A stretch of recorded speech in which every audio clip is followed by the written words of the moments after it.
So எல்லாருக்குமே both offline and ஆன்லைனில் இருக்கக்கூடிய எல்லாருக்குமே குட் மார்னிங். இன்றைக்கி டேட் எழுதிக்குங்க, February 4. ஸோ February 4 அப்படிங்கிற டேட்டில் இருக்கக்கூடிய இம்பார்ட்டண்ட் கரண்ட் அஃபேர்ஸ் அப்படிங்கிறது நம்ம பார்ப்போம். அதோட ஜிகே அப்டேஷன் அப்படிங்கிறது பார்ப்போம். ஸோ இன்றைக்கி கிளாஸில் இப்போ மெய்யமே சொல்லுங்கள், இப்போ போத் நமக்கு ஆடியோ வீடியோ கிளியராக இருக்கா? எஸ் சார், கிளியராக இருக்குது. ஸோ ஆடியோ வீடியோ கிளியராக இருக்குது. ஸோ அப்படியே நம்ம கிளாஸை கண்டினியூ பண்ணிக்கலாம். ஸோ இன்றைக்கி உண்டான டேட்டில் ரொம்ப இம்பார்ட்டன்ஸ் என்னென்ன இருக்குது அப்படிங்கிறத பார்ப்போம். ஸோ அப்கமிங் எக்ஸாம்ஸ் அப்படின்னு சொல்லும்போது நமக்கு ஏற்கனவே சொல்லியிருக்கோம், இப்போ கால்ஃபாரில் இருக்கிறது அப்படிங்கிறது state bank of India, PO clerical ரெண்டுமே கால்ஃபாரில் இருக்குது. அதுக்கப்புறம் ரயில்வேல குரூப் டி அப்படிங்கிறது கால்ஃபாரில் இருக்குது. அதுக்கப்புறம் ஆர்பிஎஃப் அது எப்பவும் போல் கால்ஃபாரில் இருக்குது. என்டிபிசி அது ஆல்ரெடி கால்ஃபாரில் இருக்குது. சரியா? இதெல்லாம் அனௌன்ஸ்டு. இந்த இப்போ நான் சொன்ன எக்ஸாம்ஸ் எல்லாம் announced. So then upcoming exams அப்படிங்கிறது டு பி அனௌன்ஸ்டு அப்படின்னு சொல்லி பார்த்தீங்கன்னா டிஎன்பிஎஸ்சி குரூப் 1 வெரி சூன் அப்படிங்கிறது. ஏன்னா ஸோ டென்டேட்டிவாக எப்போ அறிவிச்சிருக்கிறாங்க அப்படின்னு பார்த்தீங்கன்னா இது ஜூனில் இருக்குன்னு சொல்லியிருக்காங்க. Hardly 4 months. அப்போ ஹார்ட்லி 4 months அப்படிங்கிற போது இப்போ ஜூன் மந்த்து நம்முடைய வெரி ஃபோக்கஸ் அப்படிங்கிறது எதில் இருக்கணும்னா ஜென்ரல் அவேர்னஸ், அதுக்கப்புறம் ஆப்டிடியூடு, ரீசனிங். சரியா? இப்போ நம்ம கரண்ட் அஃபேர்ஸ் அப்படிங்கிறது நம்ம முக்கியத்துவம் கொடுக்குற காரணம் என்னென்னா எல்லா சாப்டர்லையுமே கரண்ட் அஃபேர்ஸ் வருது. இதில் பாலிட்டியில் கரண்ட் அஃபேர்ஸ் வருது, எக்கனாமிக்ஸில் கரண்ட் அஃபேர்ஸ் வருது இல்லைங்களா? ஸோ சயின்ஸ் அண்ட் டெக்னாலஜி அப்படிங்கிறதுல கரண்ட் அஃபேர்ஸ் வருது. ஸோ இதில் மேக்ஸிமம் நம்ம என்ன பண்ண போகிறோம்னா இதோடு சேர்த்து நம்ம பேப்பரை ரீட் பண்ணும்போது, டெய்லி நியூஸ் பார்க்கும்போது அதில் என்னென்ன ஹிஸ்ட்ரி இருக்குது, அதில் என்ன ஜியோகிரபி இருக்குது, அதில் என்ன ஐஎன்எம் இருக்குது, அதில் என்ன தமிழ்நாடை பற்றி இருக்குது, ஸோ இந்தியாவை பற்றி என்ன இருக்குது, ஸ்போர்ட்ஸை பற்றி என்ன இருக்குது, இல்லை பர்சனாலிட்டி பற்றி என்ன இருக்குது, அவார்ட்ஸ் அண்ட் ரிவார்ட்ஸை பற்றி என்ன இருக்குது. இப்போ ஆக்சுவலாக வந்து பார்த்தீங்கன்னா இப்போது குகேஸ் அப்படிங்கிறவரை நம்ம ஊருக்காரே வின் பண்ணியிருக்கிறார். அவர் தான் வந்து வேர்ல்டு சாம்பியனாக இருந்தார். குகேஸ் டிம் லிரன் அப்படிங்கிறவரை வின் பண்ணி கொண்டு வந்தார் இல்லையா? ஸோ அவரை இவர் வீழ்த்தி இருக்கிறார். ஸோ அப்படிங்கிற போது ஸோ இந்த ஸ்போர்ட்ஸ் ஆக்டிவிட்டீஸில் என்னென்ன மாதிரி இம்பார்ட்டன்ஸ்லாம் இருக்குது.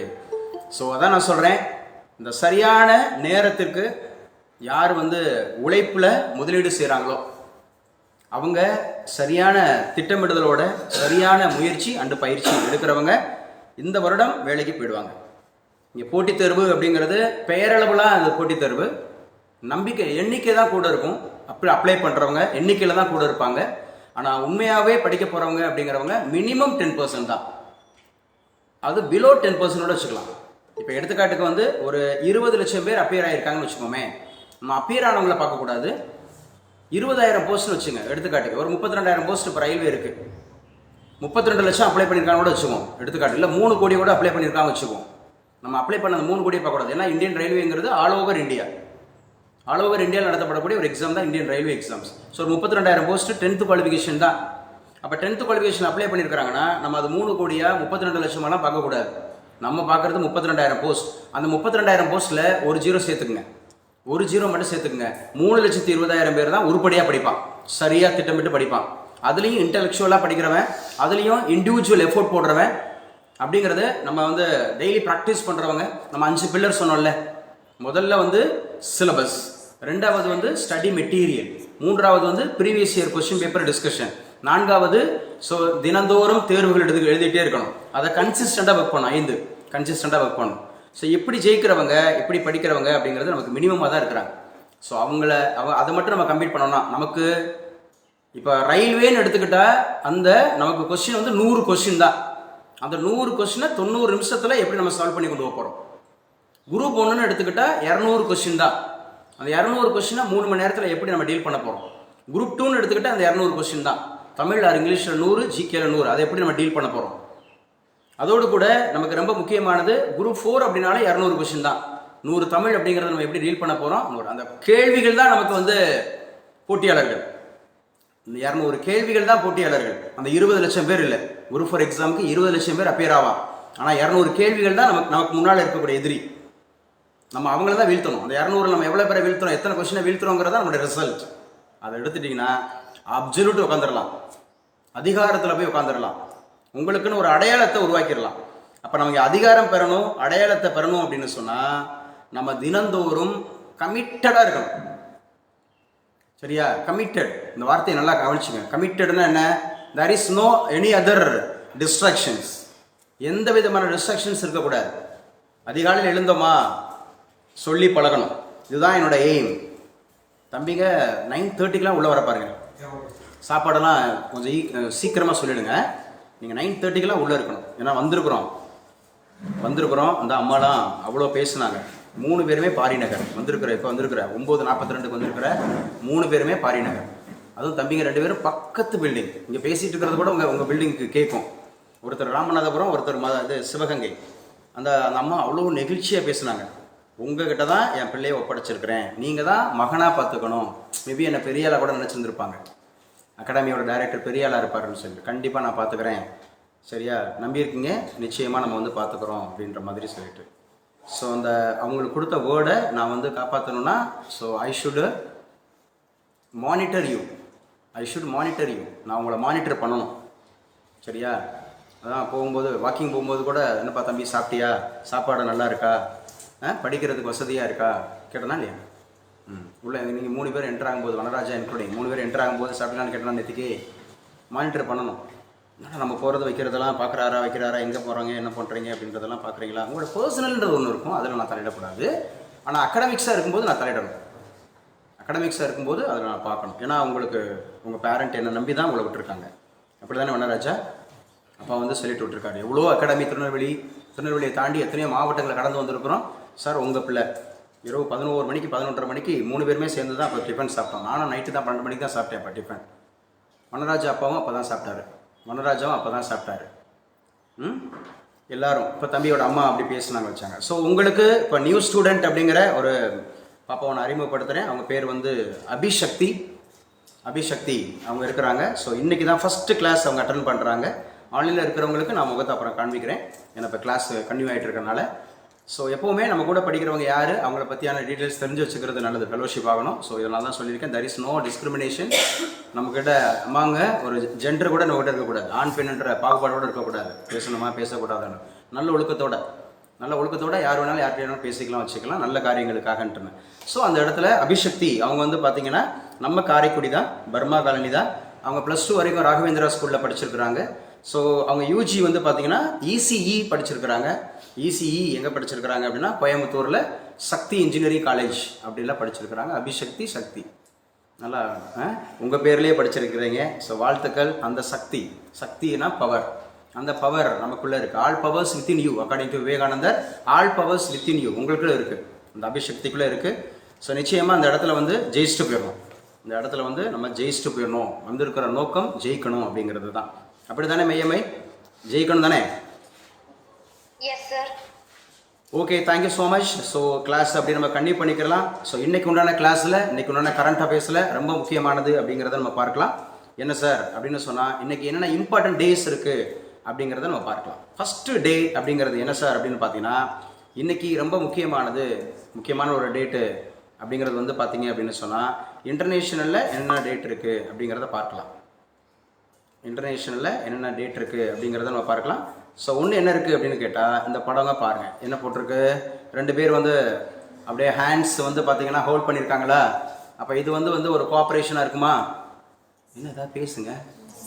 S, the day of human fraternity, international day தான் இதுவும். International day of human fraternity. So உங்களுக்கும் இந்த வீடியோ தெரியும்னு நினைக்கிறேன். ஆன்லைனில் இருக்கிறவங்களுக்கும் உங்களுக்கு அந்த வீடியோ தெரியும். ஸோ நல்லா படிச்சுங்க, என்ன சொல்லியிருக்காங்க அப்படிங்கிறத நல்லா படிச்சுங்க, என்ன கேட்டிருக்கோம் அப்படின்ட்டு.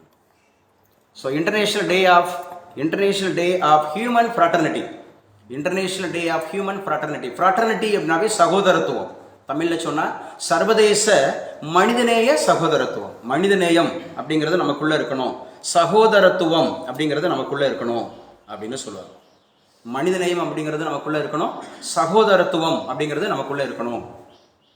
இதில் நிறைய நீங்கள் பார்த்தீங்கன்னா, இந்த பூமியை படைச்ச, இந்த உலகத்தை படைச்ச இறைவன், அந்த கடவுள் கூட சொல்லியிருக்கிறார். இயேசு அப்படிங்கிறவர் சொல்லியிருக்கிறாரு. யோவான் 15ஆம் அதிகாரத்தில் 14வது வசனத்தில் ஒன்று சொல்லியிருக்கிறாரு, நீங்கள் எனக்கு சிநேகிதர்கள்ன்றார். ஃப்ரெண்டு, உலகத்தையே படைச்சவர் நமக்கு ஃப்ரெண்டாக இருந்தால் எப்படி இருக்கும் பாருங்கள். அந்த சிநேகிதம் இருந்தால் தான் இந்த ஃப்ராட்டர்னிட்டி வரும், சகோதரத்துவம்.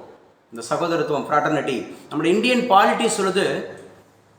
இந்திய அரசியலமைப்பு சட்டம் அதில் டிபிஎஸ்பி அப்படிங்கிறதுல ரொம்ப முக்கியமானது, பிரியாம்பிள் அப்படிங்கிறது ரொம்ப முக்கியமானது. இந்த பிரியாம்பிளில் முக்கியமான வார்த்தைகள் நம்ம பிரெஞ்சு ரெவல்யூஷன்லேருந்து எடுத்துருக்குறோம். 1789 பிரெஞ்சு ரெவல்யூஷன் நடந்தது. நல்லா ஞாபகம் வச்சுக்கணும். ஆடியோ ஃபைல் ரெக்கார்ட் ஆகிட்டு இருக்கு, வீடியோ இருக்குது, நான் உங்கள்கிட்ட நேரடியாகவும் பேசிகிட்டு இருக்கேன், உங்களுக்கு படமும் காமிச்சிட்டு இருக்கேன். ஸோ இவ்வளோ மீடியா உங்களோட கோஆர்டினேட் பண்ணுது. இதில் நீங்கள் எழுத வேண்டியதை எழுதிடணும். அபிஷக்திக்கு எப்படின்னா இந்த கிளாஸ் கொஞ்சம் ஸ்பீடாக இருக்கும், கரண்ட் அஃபேர்ஸ் கிளாஸ் மட்டும் கொஞ்சம் ஸ்பீடாக இருக்கும். காரணம் என்னென்னா நான் கொஞ்சம் கூடுதல் பேசுவேன். இந்தியன் பாலிட்டின்னு இப்போ நான் பேசிகிட்டு இருக்கேன் பாருங்கள். ஃப்ராட்டர்னிட்டின்ற ஒரு வார்த்தையை பொறுத்தவரை பைபிள் சொன்னேன் 15:14. கடவுள் வந்து நமக்கு வந்து சிநேகிதராக, நீங்கள் என்னோட சிநேகிதர்கள்ன்றார். எனக்கு ஊழியக்காரெல்லாம் வேணாம், என்னை கும்பிட்றவெல்லாம் வேணாம், என் கூட அப்படியே கத்திக்கிட்டே இருக்கிறவன் வேணாம். நான் என்னை வந்து நீங்கள் எப்படின்னா நான் சொன்ன வசனங்களை கடைபிடிங்க, அவ்வளோதான். எல்லாரிடத்திலும் அன்பா இருங்க, ஏழைகளுக்கு போய் கொடுங்க, சபிக்கிறவர்கள் ஆசீர்வதிங்க, நன்றியர்களுக்கும் துறைகளுக்கும் நன்மை செய்யுங்க. இப்படி செஞ்சீங்கன்னா தான் எனக்கு நண்பர்கள். என்னை வழிபடுறவெல்லாம் கிடையாது, எனக்காக கோயில் கட்டுறவெல்லாம் கிடையாது, எனக்காக பாட்டு பாடுறவெல்லாம் கிடையாது. அவர் அப்படி கிளியராக சொல்லிட்டார். அந்த மாதிரி எடுக்கிற ஃப்ராட்டர்னிட்டி இந்த இடத்துல நல்ல வார்த்தையை பார்த்தீங்கன்னா. அப்போ பிரியாம்பிள் சொல்லுது லிபர்ட்டி, ஈக்குவாலிட்டி, ஃப்ராட்டர்னிட்டி. லிபர்ட்டினா அந்த ஒரு வார்த்தை முக்கியமான வார்த்தை, எல்லாருக்கும் சுதந்திரம் இருக்குங்க. ஈக்குவாலிட்டினா எல்லாருக்கும் சமத்துவம் இருக்கு, சரியா? மூன்றாவது தான் அந்த ஃப்ராட்டர்னிட்டி. ஃப்ராட்டர்னிட்டின்ற வார்த்தை சகோதரத்துவம். Both are boys and girls, எல்லாரையும் சகோதரனா நினைச்சிடணும். So day of human fraternity, இந்த வருஷத்தினோட தீம் என்ன அப்படிங்கிறத பாருங்க. மெய்யமை வாசிக்கலாமா? உங்களுக்கு போர்டு தெரியுதா? ஆன்லைனில் இருக்கக்கூடிய மெய்யமை உங்களுக்கு போர்டு தெரியுதா? Theme for 2025 exactly correct. வாசிங்க. இந்த தீம் என்ன சொல்லுது? Promoting unity, peace and tolerance. Exactly correct. அப்போ இந்த இன்னைக்கு உண்டான டேட்டு பிப்ரவரி 4. அப்போ பிப்ரவரி 4 அப்படிங்கிறது வந்து so international day of human fraternity சொல்லுது. அப்போ international day of human fraternity என்ன சொல்லுதுன்னா ப்ரொமோட்டிங் யூனிட்டி, ஒற்றுமையை ப்ரொமோட் பண்ணணும். ப்ரொமோ அப்படின்றாங்க, ப்ரொமோ பண்ணுறாங்க, ப்ரொமோட், சரியா? அப்போ ப்ரொமோட்டிங் யூனிட்டி, ப்ரொமோட்டிங் பீஸ், அமைதியை நம்ம வந்து என்ன பண்ணணுமா? யூனிட்டி அப்படிங்கிறத நம்ம ப்ரொமோட் பண்ணணும், பீஸ் அப்படிங்கிற அமைதியை நம்ம ப்ரொமோட் பண்ணணும். அண்ட் டாலரன்ஸ், டாலரன்ஸ்னா சகிப்புத்தன்மை, டாலரன்ஸ்னா சகிப்புத்தன்மை, சகிப்புத்தன்மை அப்படிங்கிறத நம்ம வந்து என்ன பண்ணணுமா? ப்ரொமோட் பண்ணணும். அப்போ 2025க்கான இன்டர்நேஷனல் டே ஆஃப் ஃப்ராட்டர்னிட்டி அப்படிங்கிறதுல என்ன நமக்கு தீம் சொல்லப்பட்டிருக்கு. இந்த தீம் வந்து கேட்டுருவாங்க ஒவ்வொரு வருஷமும். Theme shirt button Gautam shirt button. So promoting unity, promoting peace, promoting tolerance அப்படி சொல்றாங்க. டாலரன்ஸ் என்ன சொன்ன தம்பி? சொன்னேன் முகிலன் சொல்லும்போது கவனிக்கணும். சகிப்புத்தன்மை. எவ்வளவுதான் நம்மளை ஒருத்தர் காயப்படுத்திட்டே இருந்தாலும், கஷ்டப்படுத்திட்டே இருந்தாலும் சகிப்புத்தன்மை இருக்கும். சகிப்புத்தன்மை பரவாயில்ல, எவ்வளவுதான்டா நீ பொறுத்துக்குவ. இந்த வடிவேல் சொல்லுவார்ல, எவ்வளோ அடித்தாலும் அப்படிங்கிற மாதிரி சொல்லிட்டு என்ன நல்லவன் அப்படின்ட்டான். அதுக்காக தான் அவ்வளோ அடியும் வாங்கிட்டு இருந்தேன். சகிப்புத்தன்மை அப்படிங்கிறத ஞாபகம் வச்சுக்கணும். Promoting unity, peace and tolerance February 4 அப்படிங்கிறது. ஸோ பிப்ரவரி 4 அப்படிங்கிறதுல பாருங்க, இது முக்கியமானது. அடுத்து இம்பார்ட்டன்ட் டே என்ன சார்? இன்னைக்கு போர்டு தெரியுதா? சிவப்பிரியாவுக்கு போர்டு தெரியுதா? தீம் என்ன சொல்லியிருக்காங்க? 2025க்கான தீம் என்ன சொல்லியிருக்காங்க? United by unique. யுனைடடாகவும் இருக்கணும், பை யூனிக்காகவும் இருக்கணும். By unique. யூனிக்னா எல்லாருக்கும் தெரியும், யூனிக்னா நம்ம டிஃபரெண்ட்னு அர்த்தம். யூனிக்னா அதான் நான் சொல்லியிருக்கேன். நம்ம ஐஏஎஸ் அகாடமிக்கு கீழே கூட ஒரு ஸ்லோகன் எழுதியிருப்பேன், தென்றல் ஐஏஎஸ் அகாடமி அப்படின்னு சொல்லி போட்டு பிராக்கெட்டில் போட்டிருப்போம். ஏ யூனிக் கோச்சிங் சென்டர்னா யூனிக். மற்றவங்க மாதிரி எல்லா மாதிரியும் அப்படின்லாம் இல்லை, நம்ம கொஞ்சம் டிஃப்ரெண்ட் தான். கரண்ட் அஃபேர்ஸுக்கு அவ்வளோ இம்பார்ட்டன்ஸ் கொடுக்குறோம். அதில் கொண்டு போய் நம்ம பாலிட்டி பேசிகிட்டு இருக்கோம், அதில் கொண்டு போய் நம்ம ஹிஸ்ட்ரி பேசிகிட்டு இருக்கோம், அதில் கொண்டு போய் நம்ம ஐஎன்எம் பேசிகிட்டு இருக்கோம்.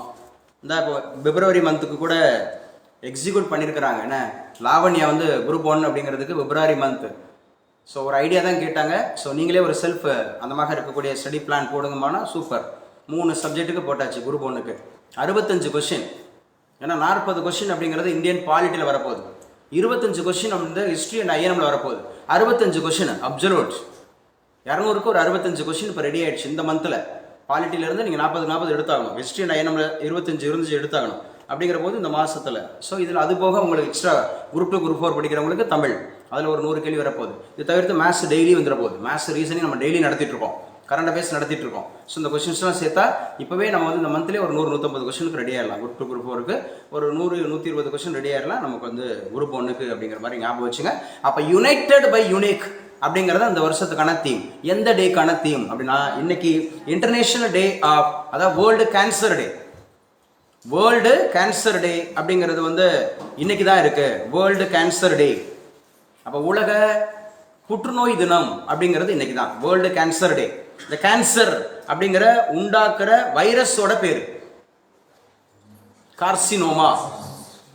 இந்த வைரஸோட பேர் என்ன? கார்சினோமா வைரஸ் அப்படின்னு சொல்லுவாங்க. கேன்சர் அப்படின்னு சொல்லக்கூடியதை பத்தி படிக்கக்கூடிய படிப்புக்கு என்ன பேரு? ஆன்காலஜி.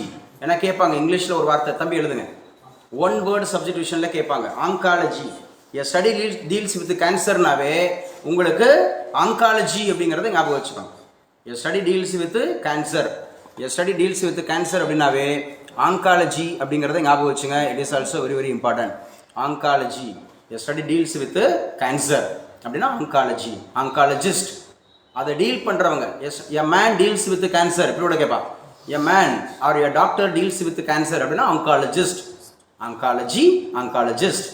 அப்ப கேன்சர் அப்படின்றதுக்கு யாரு வந்து இந்தியாவில் முக்கியமா தமிழகத்துல சென்னையில முதல்ல ஒரு இன்ஸ்டிடியூட் ஆரம்பிச்சா? டாக்டர் முத்துலட்சுமி ரெட்டி.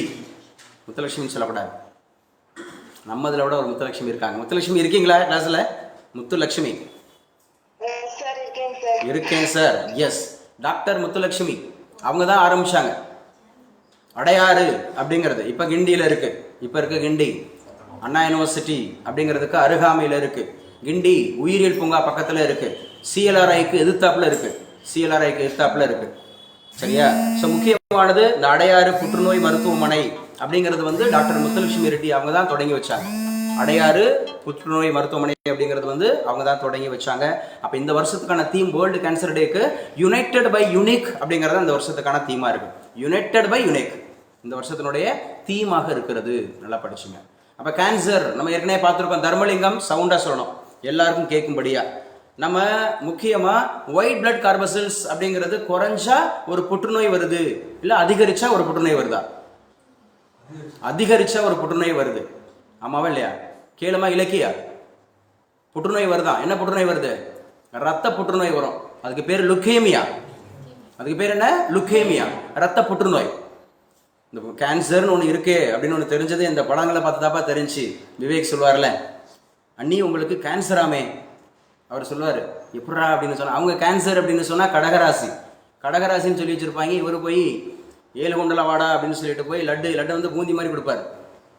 என்னடா அது அப்படின்னு சொல்லிட்டு நான் சொல்ற படமாவது விளங்குதா? புரியுதா? Mayilsamy and Vivek, Mayilsamy and Vivek. Cancer அப்படிங்கிறது வந்து ரத்த புற்றுநோய் அப்படிங்கிறது உருவாகிறதுக்கு மிக முக்கியமான காரணம் ஒயிட் பிளட் கார்பசல்ஸ். அது வந்து அதிகரிக்கிறதுனால. ஒயிட் பிளட் கார்பசல்ஸ் அப்படிங்கிறது வந்து நம்ம ரத்த வெள்ளை அணுக்கள் சொல்லுவாங்க. நம்ம ரத்தத்துல ரத்த அணுக்கள் அப்படிங்கிறது வந்து 45% இருக்கு. இது சயின்ஸ்ல கேட்பாங்க, பயாலஜில கேட்பாங்க. இப்ப நம்ம படிச்சுட்டு இருக்கிறது பயாலஜி இப்போ கரண்ட் அஃபேர்ஸ்ல. அப்ப ரத்தம் அப்படின்னு எடுத்துக்கிட்டீங்கன்னா அது வந்து ரொம்ப முக்கியமானது. அதோட எங்க கேக்குறாங்க, Sanjana from Hosur. Okay, blood அப்படிங்கிறதுனுடைய pH வேல்யூ என்ன? Presence of hydrogen 7.4 sir. 7.4 to 7.6, 7.4 range ஆரம்பிக்குது, அப்படி ஆரம்பிக்குது. அப்ப 7.4 இருந்து 7.6 Gautam, 7.4 to 7.6 Gautam from Madurai. 7.4 to 7.6ன்னு சொன்னாவே அது வந்து ஆசிட்டா இல்ல அது வந்து பேஸா இருப்பா? திருநெல்வேலி சப்போர்ட் மதுரைக்கு. மதுரைக்கு வந்து திருநெல்வேலி சப்போர்ட்டா? என் இனமடா நீ? திருநெல்வேலிக்காரனா அங்கே போய் சென்னையிலாம் சொன்னால் மதுரைக்காரன் தான் சொல்லிக்குவாங்க. திருச்செந்தூர், அங்கிட்ட இருக்க தென்காசி, திருநெல்வேலி. ஏன்னா மதுரைக்கு அவ்வளோ அந்த ஒரு மையம். சொல்லுப்பா, இப்போ சொல்லுப்பா கௌதம். பேஸ்னா என்ன? above 7னா என்ன? என்ன above 7 நம்பரா? pH value.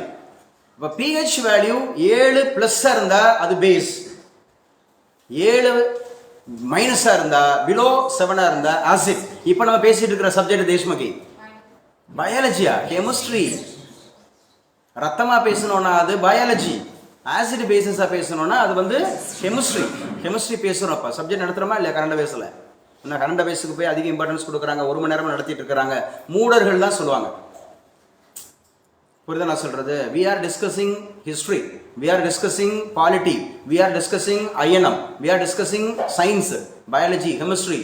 அப்ப கேன்சர் பத்தி பேசிட்டு இருக்கோம். இதுல நான் இங்கிலீஷ்னு சொன்னேன். இங்கிலீஷ் லீனா நான் சொன்னா லீனா நான் இங்கிலீஷ் சொன்னேன்ல. ஒன் வேர்டு சப்ஸ்டிடியூஷன் ஒன்று சொன்னா எஸ்எஸ்சில, பேங்கிங்ல, யூபிஎஸ்சில, டிஎன்பிஎஸ்சில எல்லாத்துலையும் கேட்பாங்க. ஒன் வேர்டு சப்ஸ்டிடியூஷன் ஒரு கிராமர் இருக்கு. அப்போ என்ன கொடுப்பாங்கன்னா இப்படி கொடுத்துருவாங்க, எ ஸ்டடி டீல்ஸ் வித் கேன்சர் அப்படின்னு கொடுத்துருவாங்க. டெர்மட்டாலஜிஸ்ட், ஆங்காலஜிஸ்ட், அதே மாதிரி கார்டியாலஜிஸ்ட், நெப்ராலஜிஸ்ட்னு கொடுத்துருவாங்க. 4 ஆப்ஷன். அதில் நீ எதை எடுப்பீங்க சிவப்பிரியா? ஆங்காலஜிஸ்ட் எடுக்கணும்.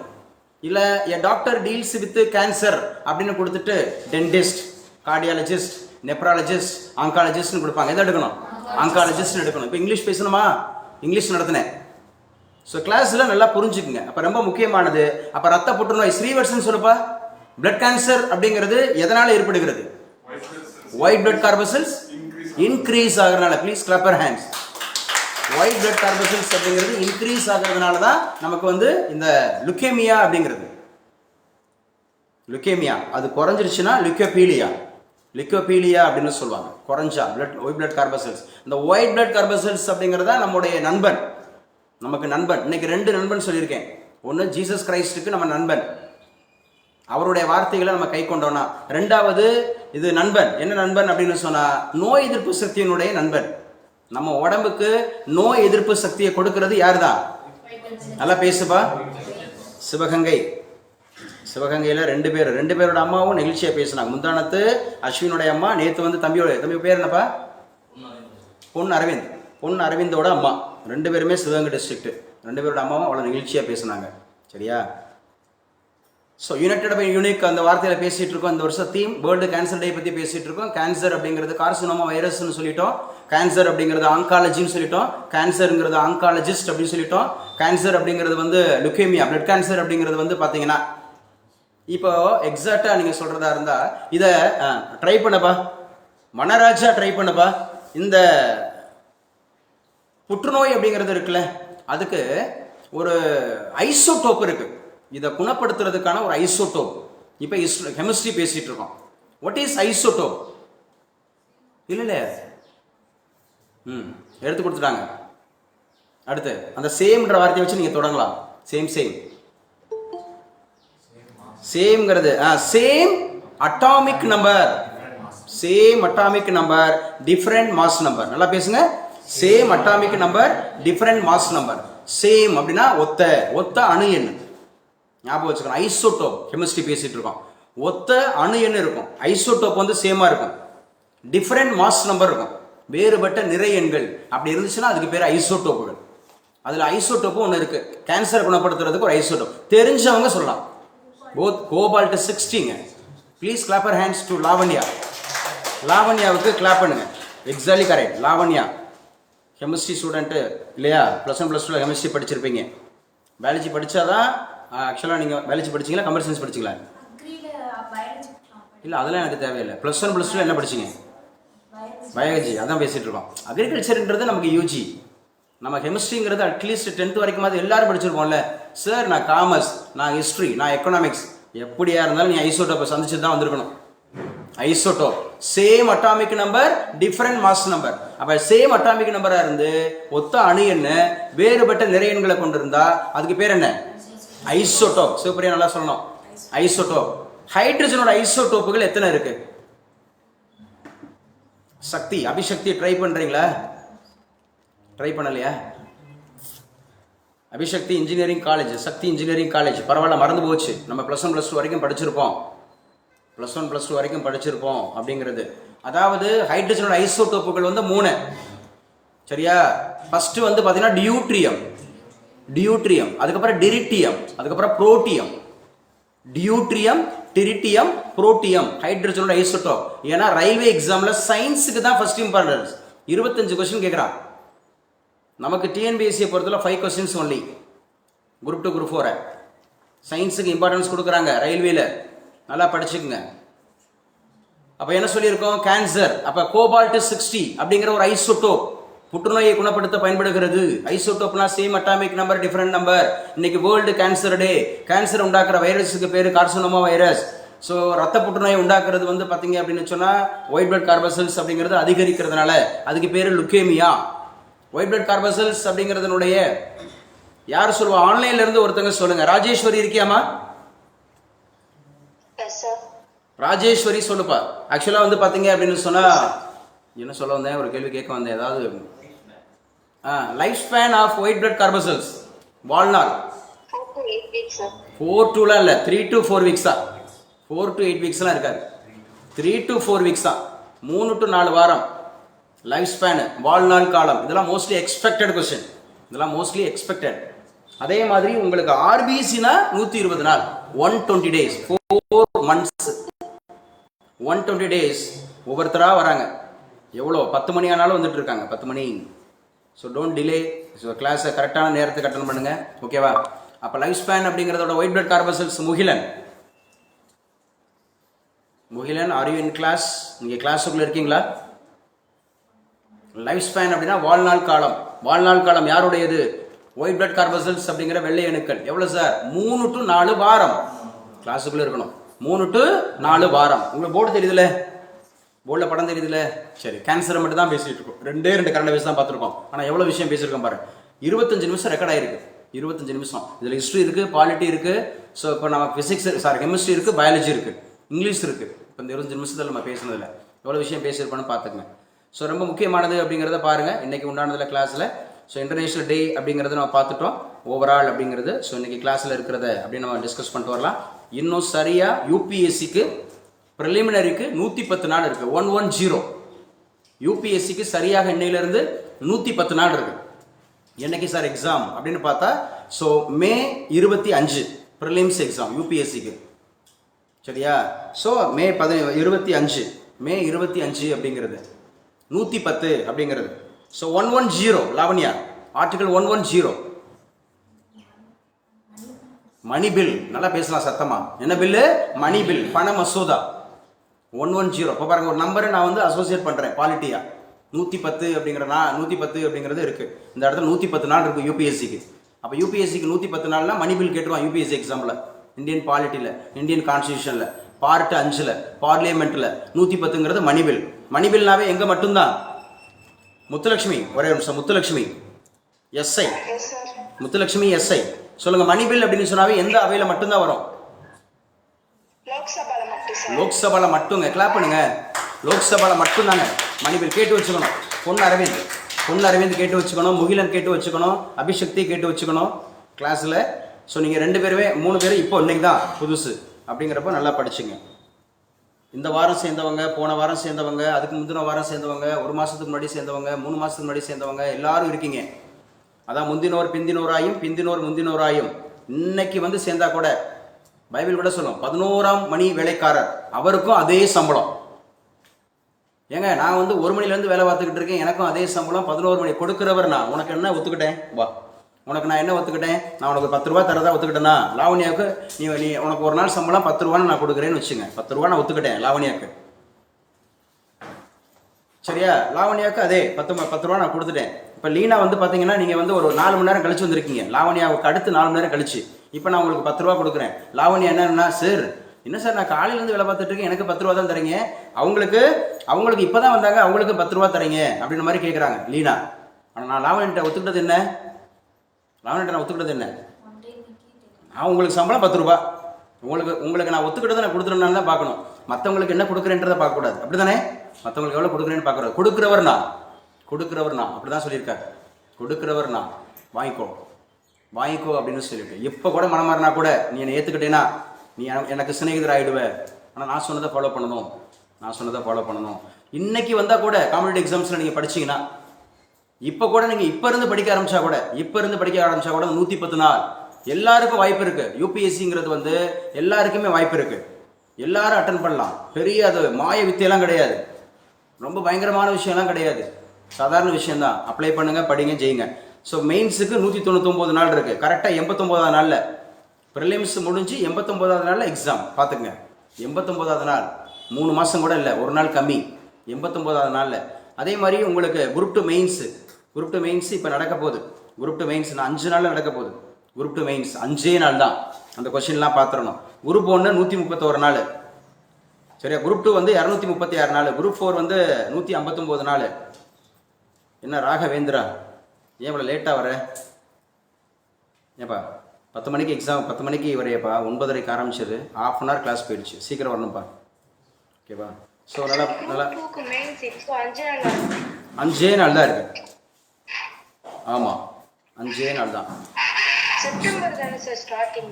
அம்மா அது நீங்கப்பா அது நீங்கள் இனிமேல் ப்ரிலிம்ஸுங்கிறது தான் செப்டம்பரு. நான் பேசிட்டு இருக்கிறது மெயின்ஸு. மெயின்ஸுனா ஆல்ரெடி பாஸ் பண்ணவங்க, போன வருஷம் ப்ரிலிம்ஸ் பாஸ் பண்ணவங்களுக்கு. புரிஞ்சிருச்சா? ஓகேப்பா. ஸோ எழுதுங்க. இன்னைக்கு உண்டான கரண்ட் அஃபேர்ஸில் முக்கியமான டேட்டு நம்ம பார்த்துட்டோம். இன்னைக்கு ரொம்ப முக்கியமானது முதல் பக்கத்தில் நீங்கள் பார்க்குறீங்க. இதுதான் இன்னைக்கு பேப்பர். இன்னைக்கு உண்டான நியூஸ் பேப்பர் முதல் பக்கத்தில் பார்க்குறீங்க. இந்தியாவில் தயாரிப்போம். எழுதுங்க. Make in India. Make in India அப்படிங்கிறத நம்ம பார்க்குறோம். இது ஒரு ப்ராஜெக்ட். மேக் இன் இந்தியா அப்படிங்கிற ஒரு ப்ராஜெக்ட். மேக் இன் இந்தியா அப்படிங்கிறதுக்கு என்ன சிம்பிள் கொடுத்துருந்தாங்கன்னா லயன் கொடுத்துருந்தாங்க, சிங்கம் கொடுத்துருந்தாங்க. அதை வந்து தோல்வி அப்படின்னு சொல்லி நம்முடைய எதிர்க்கட்சி தலைவர் சொல்லியிருக்காரு. லோக்சபாவோட எதிர்க்கட்சி தலைவர் சொல்லியிருக்கிறாரு மேக் இன் இந்தியா தோல்வி. முதல் பக்கத்தில் அதுதான் பெருசாக நீங்கள் பார்க்குறீங்க. முதல் பக்கத்தில் பெருசாக இந்தியாவில் தயாரிப்போம் திட்டம் வந்து தோல்வி அடைஞ்சிருக்குது அப்படின்னு சொல்லி ராகுல் காந்தி வந்து லோக்சபாவோட எதிர்க்கட்சி தலைவர். ரேபரேலி அப்படிங்கிற தொகுதியிலிருந்து தேர்ந்தெடுக்கப்பட்டவர் எம்பியாக. உத்தரப்பிரதேச மாநிலத்தில் ரேபரேலி அப்படிங்கிற தொகுதியிலிருந்து தேர்ந்தெடுக்கப்பட்டவர். அவர் 2 தொகுதியிலிருந்து தேர்ந்தெடுக்கப்பட்டார். ஒன்று வயநாடு கேரளா, அதுக்கப்புறம் ரேபரேலி. அப்போ ஒருவர் 2 தொகுதிகளில் நிற்கலாம். 2 தொகுதியிலும் ஜெயிக்கலாம். ஆனால் 2 தொகுதிக்கு எம்பியா இருக்க முடியுமா? முடியாது. 2 தொகுதிகளுக்கும் எம்பியாக இருக்க முடியாது. காஞ்சிபுரம் சுகன்யா இருக்கீங்களா? இப்போ இன்னைக்கு காஞ்சிபுரம் சுகன்யா தானே. நேற்று வரைக்கும் நீங்கள் செங்கல்பட்டு சுகன்யா, இன்னையிலிருந்து காஞ்சிபுரம் சுகன்யா அப்படி தானே சொன்னீங்க. டிராவல் பண்ணிட்டு இருக்கிறதா சொன்னீங்க. எஸ், சொல்லுங்க பாப்போம். ஆக்சுவலாக வந்து என்னம்மா? ஓகே, காஞ்சிபுரத்துக்கு வந்துட்டீங்க. சொல்லுங்க. ஆக்சுவலாக என்ன சொல்லியிருக்காங்கன்னா வயநாடு தொகுதி சிட்டிங் எம்பி யாரு? வயநாடு தொகுதியோட சிட்டிங் எம்பி பிரியங்கா காந்தி அப்படிங்கிறவங்க முக்கியமானது. ஸோ வயநாடோட சிட்டிங் எம்பி அப்படிங்கிறது ஞாபகம் வச்சுங்க. கங்க்ராட்ஸ், எழுதி வச்சுங்க. அடுத்து முக்கியமானது இன்னைக்கு உள்ள கரண்ட் அஃபேர்ஸில் என்ன சார்னா மாஸ்டர் செஸ். இந்த மாஸ்டர் செஸ் அப்படிங்கிறது எங்கே நடந்தது அப்படின்னு கேட்டால் நெதர்லாந்தில். மாஸ்டர் செஸ் அப்படிங்கிறது நெதர்லாந்தில் நடந்துச்சு. அந்த நெதர்லாந்தில் குகேஸ் அப்படிங்கிறவரை யார் வெற்றி பெற்றிருக்கிறார் அப்படின்னா பிரக்யானந்தா. குகேஸ் அவர் செஸ் வீரர். அவர் வந்து முன்னாள் சாம்பியன், உலக champion, world champion Gukesh. He is also from Tamil Nadu. அவரை வெற்றி பெற்றிருக்கிறார். He is also from Tamil Nadu. Praggnanandhaa, brother of Vaishali. So from one family 2 achievers. ஒரே குடும்பத்தில் 2 அக்காவும் தம்பியும். பிரக்யானந்தா குகேஸை வெற்றி பெற்றிருக்கிறார். இதுல இருந்து தெரிந்து கொள்ள வேண்டிய ஒரு விஷயம், வெற்றி என்பது நிரந்தரமானது அல்ல. சரியா? வெற்றி என்பது நிரந்தரமானது அல்ல. You should be continued. நீங்க அடுத்த அடி அடிச்சுக்கிட்டே இருக்கணும். According to APJ Abdul Kalam. நீங்க ஒரு வெற்றி பெற்று அப்படின்னு சொல்லிட்டு அதுலயே நீங்க தேங்கிட்டீங்கன்னு சொன்னா இது ஏதோ லக்லால கிடைச்சதுன்னு சொல்லிடுவாங்க. இது ஏதோ லக்கு, அதிர்ஷ்டத்தால் கிடைத்ததுன்னு சொல்லிடுவாங்க. நீங்க you should not be like this. You have to prepare. So once again நீங்க தொடர்ந்து நீங்க முன்னேறுகிறவராக, படிக்கிறவராக, உங்களை உயர்த்தி கொண்டே இருக்கிறவராக இருக்கணும். குகேஷ் அப்படிங்கிறவரை வீழ்த்திட்டாரு பாருங்க. போன வேர்ல்டு சாம்பியன் அப்படிங்கிறதுல வெள்ளி பதக்கம் தான் வாங்கியிருந்தார். கார்லஸ் தோத்து இருந்தார். இதே பிரக்யானந்தா இன்னைக்கு வேர்ல்டு சாம்பியன் அடிச்சவரை ஜெயிச்சிட்டாரு. அதுதான் சொல்றது. தோல்வி என்பது நிரந்தரமானதும் அல்ல பிரக்யானந்தாவுக்கு. வெற்றி என்பதும் நிரந்தரமானது அல்ல. சரியா? நம்முடைய குகேஸுக்கு இது அப்படியே வந்து முன்ன பின்ன இருந்துட்டே இருக்கும். நீங்க குரூப் 2ல நீங்க தோல்வி அடைஞ்சிருந்தா குரூப் 1 அடிக்கலாம். குரூப் 2ல தோல்வி அடைஞ்சிட்டாரு பிரக்யானந்தா. குரூப் 1 அடிச்சிட்டாரு. போனதுல வந்து பாத்தீங்க அப்படின்னு சொன்னா அவர் வெள்ளி பதக்கம், அது குரூப் 2. இன்னைக்கு வந்து பாத்தீங்கன்னா அவர் தான் world champion. So world champion அப்படிங்கிறத அடிச்சிட்டாரு. ஸோ ரொம்ப முக்கியமானது, வேர்ல்டு சாம்பியன்கிறத அடிச்சிட்டாரு அப்படிங்கிறத ஞாபகம் வச்சு. அப்போ இந்தியாவில் தயாரிப்போம் திட்டம் அப்படிங்கிற தோல்வி. மாஸ்டர் செஸ் எந்த ஊரில் நடந்துச்சு? தம்பி பேசுங்க, அப்போ தான் வரும். வாய் திறந்து பேசணும். Super Mugilan, congrats. வாய் திறந்து பேசிடுங்க. எதுவுமே வந்து கடினமானது அல்ல. போட்டித் தேர்வு அவ்வளோ எளிதானது. யாருக்கு சார்? கற்றலின் கேட்டல் நன்று, கேட்டல்ல சொல்வது நன்று. முதல்ல கற்றல் நடக்குது இங்க. ஆனால் கற்றல்ல கேட்கணும், நல்லா கவனம் கொடுத்து கேட்கணும். 2வது பேசணும், வாயை திறந்து பேசணும். நான் தான் சொல்லியிருக்கேன், ரொம்ப முக்கியமானது. சரியா? சித்திரமும் கை அதோட பழக்கம் தான். செந்தமிழும் நான். நம்ம எவ்வளவு தூரம் நம்ம பேசுறோமோ அந்த அளவுக்கு தான் நம்முடைய பேச்சு வரும். எவ்வளோ தூரம் நம்ம எழுதுகிறோமோ அந்த அளவுக்கு தான் எழுத்து வரும், எவ்வளோ தூரம் வரைகிறோமோ அந்த அளவுக்கு தான் நம்ம வரைதல் வரும், எந்த அளவுக்கு பேசுகிறோமோ அப்போ தான் பேச்சு வரும். நல்லா படிச்சுங்க. ஸோ அடுத்து நம்ம முக்கியமானது என்ன சார் அப்படின்னு சொன்னால் February 12 அப்படிங்கிறதுல நம்முடைய பிரதமர் மோடி அவர்கள் அமெரிக்கா பயணம். அப்படிங்கிறத ஞாபகம் வச்சு. அமெரிக்காவினுடைய தற்போதைய அதிபர் யாரு? Donald Trump. எத்தனையாவது? 47வது. எந்த நாளில் அவர் வந்து பதவி ஏற்றுக்கொண்டார்? ஜனவரி 20. எந்த கட்சியை சார்ந்தவர்? ரிபப்ளிக் பார்ட்டி அப்படிங்கறத ஞாபகம் வச்சுக்கணும். என்ன பார்ட்டி? Republic party. அவரை எதிர்த்து நின்றவர் யார்? கமலா ஹாரிஸ். எந்த கட்சி? Democratic party. கமலா ஹாரிஸ் இந்திய பிரஜை, வெளிநாடு வாழ் இந்தியர்கள் இருக்கக்கூடிய அமெரிக்கா அப்படிங்கிறது. ஸோ நல்லா ஞாபகம் வச்சுக்கணும். February 12 பிரதமர் மோடி அமெரிக்கா பயணம் செய்கிறார் அப்படிங்கிறத ஞாபகம் வச்சுங்க. இதுவும் முக்கியமானது. இன்னைக்கு உண்டான கரண்ட் அஃபேர்ஸ். வேங்கை வயல் வழக்கு இது வந்து கண்டிப்பாக தமிழ்நாட்டில் ஸோ பிரச்சனைகள் அடிப்படையில் மெயின்ஸில் இதை கேட்டுருவான். வேங்கை வயல் அப்படிங்கிறது ஞாபகம் வச்சுக்கணும். எந்த மாவட்டத்தில் இடம்பெறுகிறது? புதுக்கோட்டை மாவட்டத்தில் இடம்பெறுகிறது. அப்போ புதுக்கோட்டையில் வேங்கை வயல் அப்படிங்கிறதுல என்ன பிரச்சனை அப்படிங்கிறது. அபிஷேக்திக்கு தெரியுமா வேங்கை வயல் பிரச்சனை? தெரியல தானே? கரெக்ட். தம்பி தெரியுமா? முகிலனுக்கு தெரியுமா வேங்கை வயல்? நேற்று பேசினேன் வேங்கை வயலை பற்றி. அபிஷேக்திக்கு தெரியலன்றது ஓகே, இன்னைக்கு வந்திருக்கிறாங்க. ஆனால் முகிலன் நேற்று வந்தாச்சு. தம்பி சொல்லுங்க, வேங்கை வயல் நேற்று பேசணும்ல. குடிநீர்ல மலம் கலந்தல், குடிக்கிற தண்ணியில மலம் கலந்துட்டான்.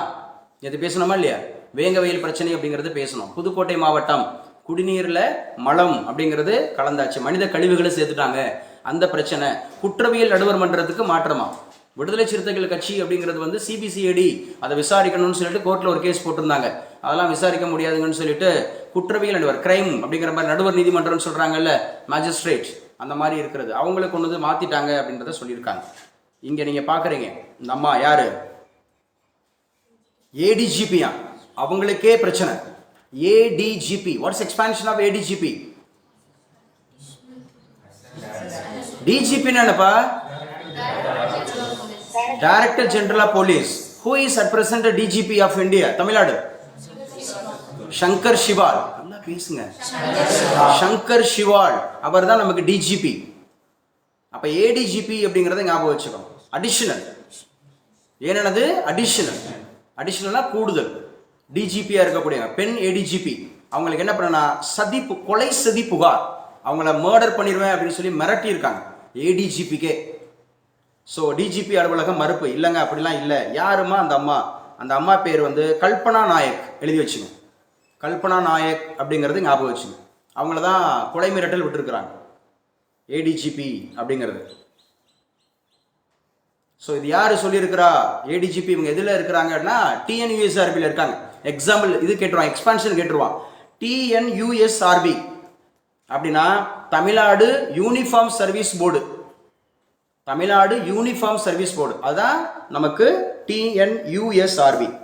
டிஎன்யூஎஸ்ஆர்பினா தமிழ்நாடு யூனிஃபார்ம் சர்வீஸ் போர்டு. தமிழ்ல அதுக்கு பேரு தமிழ்நாடு சீருடை பணியாளர் தேர்வாணையம். இவங்க தான் எஸ்ஐ எக்ஸாம் நடத்துறாங்க.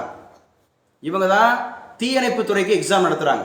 இவங்க தான் கான்ஸ்டபிள் அப்படிங்கிறதுக்கான தேர்வு நடத்துறாங்க. போலீஸ் இந்த டிபார்ட்மெண்டல் எக்ஸாம், காவல்துறைக்கு நடத்தப்பட வேண்டிய அத்துணை தேர்வுகளையும் இவங்க தான் நடத்துறாங்க. TNUSRB, Tamil Nadu uniform service board. Tamil Nadu uniform service board. அவங்களோட ஏடிஜிபி கல்பனா நாயக். அவங்க வந்து இந்த மாதிரி கேஸ் கொடுத்துருக்காங்க. புற்றுநோய் நம்ம பார்த்தோம். இன்னைக்கு என்ன டே? நல்லா பேசுங்க. வேர்ல்டு கேன்சர் டே எந்த நாள்? February 4. February 2 என்ன இலக்கியா? Exactly correct. கிளாப் பண்ணுங்க. உலக சதுப்பு நில தினம். உலக சதுப்பு நில தினம். அண்ணாவோட நினைவு தினம் எப்ப? February 3. நேத்திக்கு தான் அண்ணாவோட நினைவு தினம் எப்ப? February 3. செப்டம்பர் 15 பிறந்தார். செப்டம்பர் 15 பிறந்தார். ஜூன் 3 இறந்தார். 1969 இறந்தார். 1969. நல்லா ஞாபகம் வச்சுக்கணும். புற்றுநோய் தொடக்கத்தில் வைப்போம் முற்றுப்புள்ளி. ஸோ புற்றுநோயை பற்றி டீட்டெயில்டு பேசியிருக்காங்க. இந்த இதை நான் உங்களுக்கு காலையில் அனுப்பிச்சு கொடுத்துட்டேன். இது மெயின்ஸு. இங்கே போர்டில் பார்க்குற எல்லாமே மெயின்ஸ். இது வந்து மெயின்ஸில் இருக்கும். மெயின்ஸுக்கு படிக்கிறவங்க சும்மா அதை பேப்பராக படிச்சுட்டு போயிடக்கூடாது. நான் இன்னைக்கு கேன்சரை பற்றி எவ்வளோ பேசினேன். கேன்சர்னா என்ன, எந்த வைரஸால் பரவுது, ஸோ அதை டீல் பண்ணுற டாக்டர் பேர் என்ன, அது அந்த டீல் பண்ணக்கூடிய அந்த மருத்துவத்துக்கு என்ன பேர், அதுக்கப்புறம் அது வந்து எந்த இரத்த புற்றுநோய் எப்படி பரவுகிறது, அதை புற்றுநோயை எப்படி வந்து எந்த அந்த மாதிரி ஐசோடோப்பானால குணப்படுத்துறாங்க, இது எல்லாம் நம்ம டீல் பண்ணியிருக்கோம் கிளாஸுக்குள்ள. இந்த 39 நிமிஷம் கிளாஸுக்குள்ள அது கிடக்கு. ஆனால் நீ 30வது நிமிஷத்துல தான் வந்த சந்துரு வந்து 30 நிமிஷத்துக்கு அப்புறம் தான் வந்த. நம்ம நோக்கம் சரியாக இருந்துச்சுன்னு சொன்னா, அதுக்கான பயிற்சி சரியா இருந்துச்சுன்னா வெற்றி வரும். இல்லைன்னா நீங்க சும்மா நீங்க நம்பர் தான், எல்லாமே நம்பர் தான். அபிஷக்தி இன்னைக்கு வந்திருக்கக்கூடிய அபிஷக்தியும் சரி, சந்துரு 1 மாசத்துக்கு முன்னாடி வந்த சந்துருவும் சரி, நீங்க சரியான நேரத்துக்கு சரியா காலேஜுக்கு 10 மணிக்கு காலேஜ்னு சொன்னா, சக்தி இன்ஜினியரிங் காலேஜ்ல 10 மணிக்கு காலேஜ்னா 10 மணிக்கு உள்ள இருக்கணும்லமா? இல்லை டிபார்ட்மெண்ட்ல கேட்பாங்களா கேட்க மாட்டாங்களா? கண்டிப்பா கேட்பாங்க. ஒரு ஸ்கூல் படிக்கும்போது காலேஜ் படிக்கும்போது உங்கள் நேரம் அப்படிங்கிறது நீங்கள் எப்படிலாம் பண்ணீங்க, இது அகாடமி தானே, இது ஒரு ப்ரைவேட் கோச்சிங் சென்டர் தானேன்னு நீங்கள் எடுத்துட்டீங்கன்னா தானேன்னு போயிடும். 9 மணிக்கு கிளாஸ்னா 9 மணிக்கு இருக்கணும். அட்லீஸ்ட் உங்களால் வர முடியலன்னா பெர்மிஷன் கேட்கணும். You should follow if you follow so all protocols நீங்கள் ஃபாலோ பண்ணீங்கன்னா வெற்றி உங்களுக்கு. இல்லைன்னா நீங்கள் நம்பர்ஸ் எத்தனை பேர் படித்தாங்க, ஒரு 120 பேர் படித்தாங்க இந்த இந்த இந்த எக்ஸாமுக்கு, எவ்வளோ பேர் பாஸ் பண்ணாங்க அப்படிங்கிற மாதிரி. நானும் தான் கற்றுக்கிட்டேன். அப்படியே போயிட்டு அப்படியே யார் வேணாலும் வரலாம். அட்டம்ப்ட் ஆனவங்கள கூட வரலாம். 10th அட்டம்ப்ட்டு, அதுக்கும் இதுக்கும் சம்மந்தமே இல்லை. சூப்பராக குரூப் 1 அடிச்சுட்டு போயிடுவாங்க, குரூப் 2 அடிச்சுட்டு போயிடுவாங்க, நல்ல சூப்பரான தேர்வுக்கு போயிடுவாங்க. அப்போ புற்றுநோய் நம்ம ஏற்கனவே நிறைய பேசியிருக்கோம். புற்றுநோயை பற்றி நிறைய பேசிட்டோம். நல்லா கடந்து போகிறேன், இதை நான் கடந்து போகிறேன். ஸோ ரொம்ப முக்கியமானது. அடுத்து நீங்கள் பேப்பரில் பார்க்குறீங்க, எப்படி பேப்பர் வாசிக்கணுங்கிறத உங்களுக்கு ஸ்க்ரோல் பண்ணி காமிக்கிறேன். மிச்சம்லாம் நான் பார்த்துட்டு மட்டும் போகிறேன் பாருங்க. சும்மா நீங்களும் ஒரு பேப்பர் படிக்கணும். பேப்பர் படிக்கலாம் ஜெயிக்க முடியாது. இந்த 2 பேப்பர் இருக்குது இங்கே, இந்தியன் எக்ஸ்பிரஸ் அண்ட் தினமணி இருக்குது. உங்கள் ஃப்ரீ டைமில் படிக்கலாம். இந்தியன் எக்ஸ்பிரஸ் இருக்குது, Tamil English paper, Tamil paper இருக்குது. கல்வியில் முன்னேறிய மாநிலம் தமிழகம், RN ரவி புகழாரம் சொல்லியிருக்கிறார். கல்வியில் முன்னேறிய மாநிலம் தமிழகம் அப்படின்னு சொல்லிட்டு. ஸோ ஆக்சுவலாக வந்து RN ரவி அவர்கள் எத்தனையாவது கவர்னர்னு சொன்னேன்? தமிழகத்துக்கு 15. தமிழகத்துக்கு எத்தனை கவர்னர்? 15வது கவர்னர் அப்படிங்கிறது. ஆன்லைன்ல கிளாஸ் போயிட்டு இருக்குல்ல? ஆன்லைன்ல கிளாஸ் போயிட்டு இருக்கு. ஸோ ஈரோடு எழுதி வச்சுங்க, கிழக்கு தொகுதி. ஈரோடு கிழக்கு தொகுதி அப்படிங்கிறதுல ரொம்ப முக்கியமானது நாளை தேர்தல் நடைபெறுகிறது. இது இடைத்தேர்தல், இன்டீரியம் எலெக்ஷன் அப்படிங்கிற போது இது 2-3 காலகட்டத்தில் இது எப்படி நடக்கும்? ஏற்கனவே இருக்கிறவர் இறந்து போயிட்டாருன்னா, ஏற்கனவே இருக்கிறவர் ராஜினாமா பண்ணினார்னா, அல்லது ஏற்கனவே இருக்கிறவர் அப்படிங்கிறவரை பதவி நீக்கம் செய்தாங்கன்னா, அதான் டிஸ்மிஸ், பதவி நீக்கம் செய்தாங்கன்னா, அப்படிப்பட்ட சூழல்ல இடைத்தேர்தல் நடைபெறலாம். இப்ப எப்படி சார் எந்த சூழல் நடந்துருக்கு? டெத்து. முன்னாள் எம்எல்ஏ அப்படிங்கிறவர் யாரு? ஈவிகே இளங்கோவன். அவர் இறந்ததுனால இந்த ஈரோடு கிழக்கு தொகுதியில் நாளை வாக்குப்பதிவு நடைபெறுகிறது. பிரச்சாரம் நிறைவு பெற்றது நேற்றோட நிறைவு பெற்றது அப்படிங்கிறத சொல்லியிருக்கிறாங்க. நாளைக்கு நடக்குது அப்படின்னு சொல்லியிருக்கிறாங்க. முக்கியமானது இந்த பிப்ரவரி 8 அப்படிங்கிறத ஞாபகம் வச்சுங்க, அது முக்கியமானது.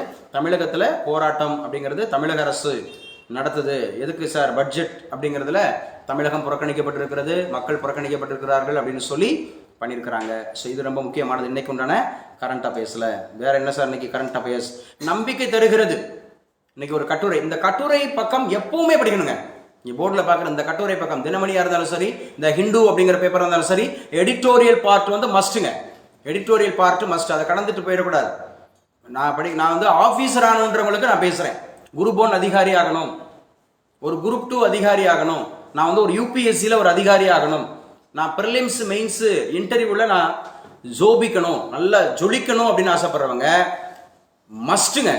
நீங்கள் கரண்ட் அஃபேர்ஸ் படிக்காமல், நீங்கள் நியூஸ் பேப்பர் ஒரு அரை மணி நேரமாவது நீங்கள் ரீட் பண்ணாமல், அதிலிருந்து நோட்ஸ் எடுக்காமல் நீங்கள் ஜெயிக்கவே முடியாதுங்க. அப்படி இருந்தால் நீங்கள் காமிச்சு கொடுங்க. இதை பார்த்துட்டு இருக்கக்கூடிய, இல்லையே நீ சொல்கிறது உல்ட்டா விடுற அப்படிலாம் இல்லையே, நான் வெறுமனே டெக்ஸ்ட் புக்கு தான் படித்தேன், நான் ஐஏஎஸ் ஆகிட்டேன், நான் டெக்ஸ்ட் புக்கு தான் படித்தேன், நான் வந்து குரூப் 1 குரூப் 2 அதிகாரி ஆகிட்டேன்னு சொன்னால் நிச்சயமாக யாரும் இருக்க முடியாது. இப்போ அபிஷக்தி நீங்கள் வேங்கவேல் தெரியல, இன்னைக்கு தெரிஞ்சிருச்சு. வேங்கவேல்னா புதுக்கோட்டை மாவட்டம். கண்டிப்பாக கேட்பாங்க அபிஷக்திட்ட, குரூப் 2ல போய் கேட்பாங்க. ஏன்னா நம்ம சிவகங்கை மாவட்டத்தில் இருக்கிறோம், பக்கத்தில் தான் வேங்கவேல் இருக்குது. அப்போ கேட்பாங்க வேங்கவேல் பிரச்சனை பற்றி கூறு அப்படின்னு கேட்டால், அது லாவணியா வேங்கவேலா? எனக்கு வேங்கமயன் தான் தெரியும், ஒத்தையில நிற்கிறான், வாங்கடா அப்படின்றது. வேங்கமயன் ஒத்தையில நிற்கிறான், ஒத்த பார்ப்போம். வேங்கவேலை பற்றி தெரிஞ்சுக்கணும், வேங்கவேலை பற்றியும் தெரிஞ்சுக்கணும். நம்பிக்கை தருகிறது எது சார்? மத்திய பட்ஜெட் வந்து நம்பிக்கை தருதான். ஆனாலும் அதில் இருக்கிற சொல்கிற விஷயங்களை பூரா நீங்கள் ஃபாலோ பண்ணதான். மத்திய நிதிநிலை அறிக்கை நம்பிக்கையை ஏற்படுத்துகிறது. அதே நேரத்தில் செயல் வடிவம் பெறுவதற்கான வழிமுறைகள் மீதும் அரசு விழிப்புடன் இருக்க வேண்டும். நிதிநிலை அறிக்கை தயாரிப்பில், நிதிநிலை அறிக்கை அப்படின்னு சொல்றாங்க. அஞ்சலை சொல்லுமா? பட்ஜெட்னா என்ன ஆர்டிக்கல் தினந்தோறும் சொல்லிட்டு இருக்கோம். போலீஸ் எக்ஸாமுக்கு படிக்கிற காக்கி சட்டை நம்ம உடம்புல ஏறணும்னு சொன்னா நான் பேசுனதை நல்லா கேட்கணும், வாயை திறந்து சொல்லணும். நீங்க சத்தியத்தையும் அறிவீர்கள், சத்தியம் உங்களை விடுதலையாக்கும்னு சொல்லுது. அதை நீங்க சத்தியத்தை பின்பற்றினாதான், கேட்கறதுனால படிக்கிறதுனால கிடையாது. என் வசனங்களை கை கொண்டால் எனக்கு சீஷராக இருப்பீர்கள்ன்ற கை கொண்டால் தான். அப்படின்னா நீ சொல்லணும், வாயை திறந்து சொல்லணும். அஞ்சலை பட்ஜெட்டுக்கு என்ன ஆர்டிக்கல்?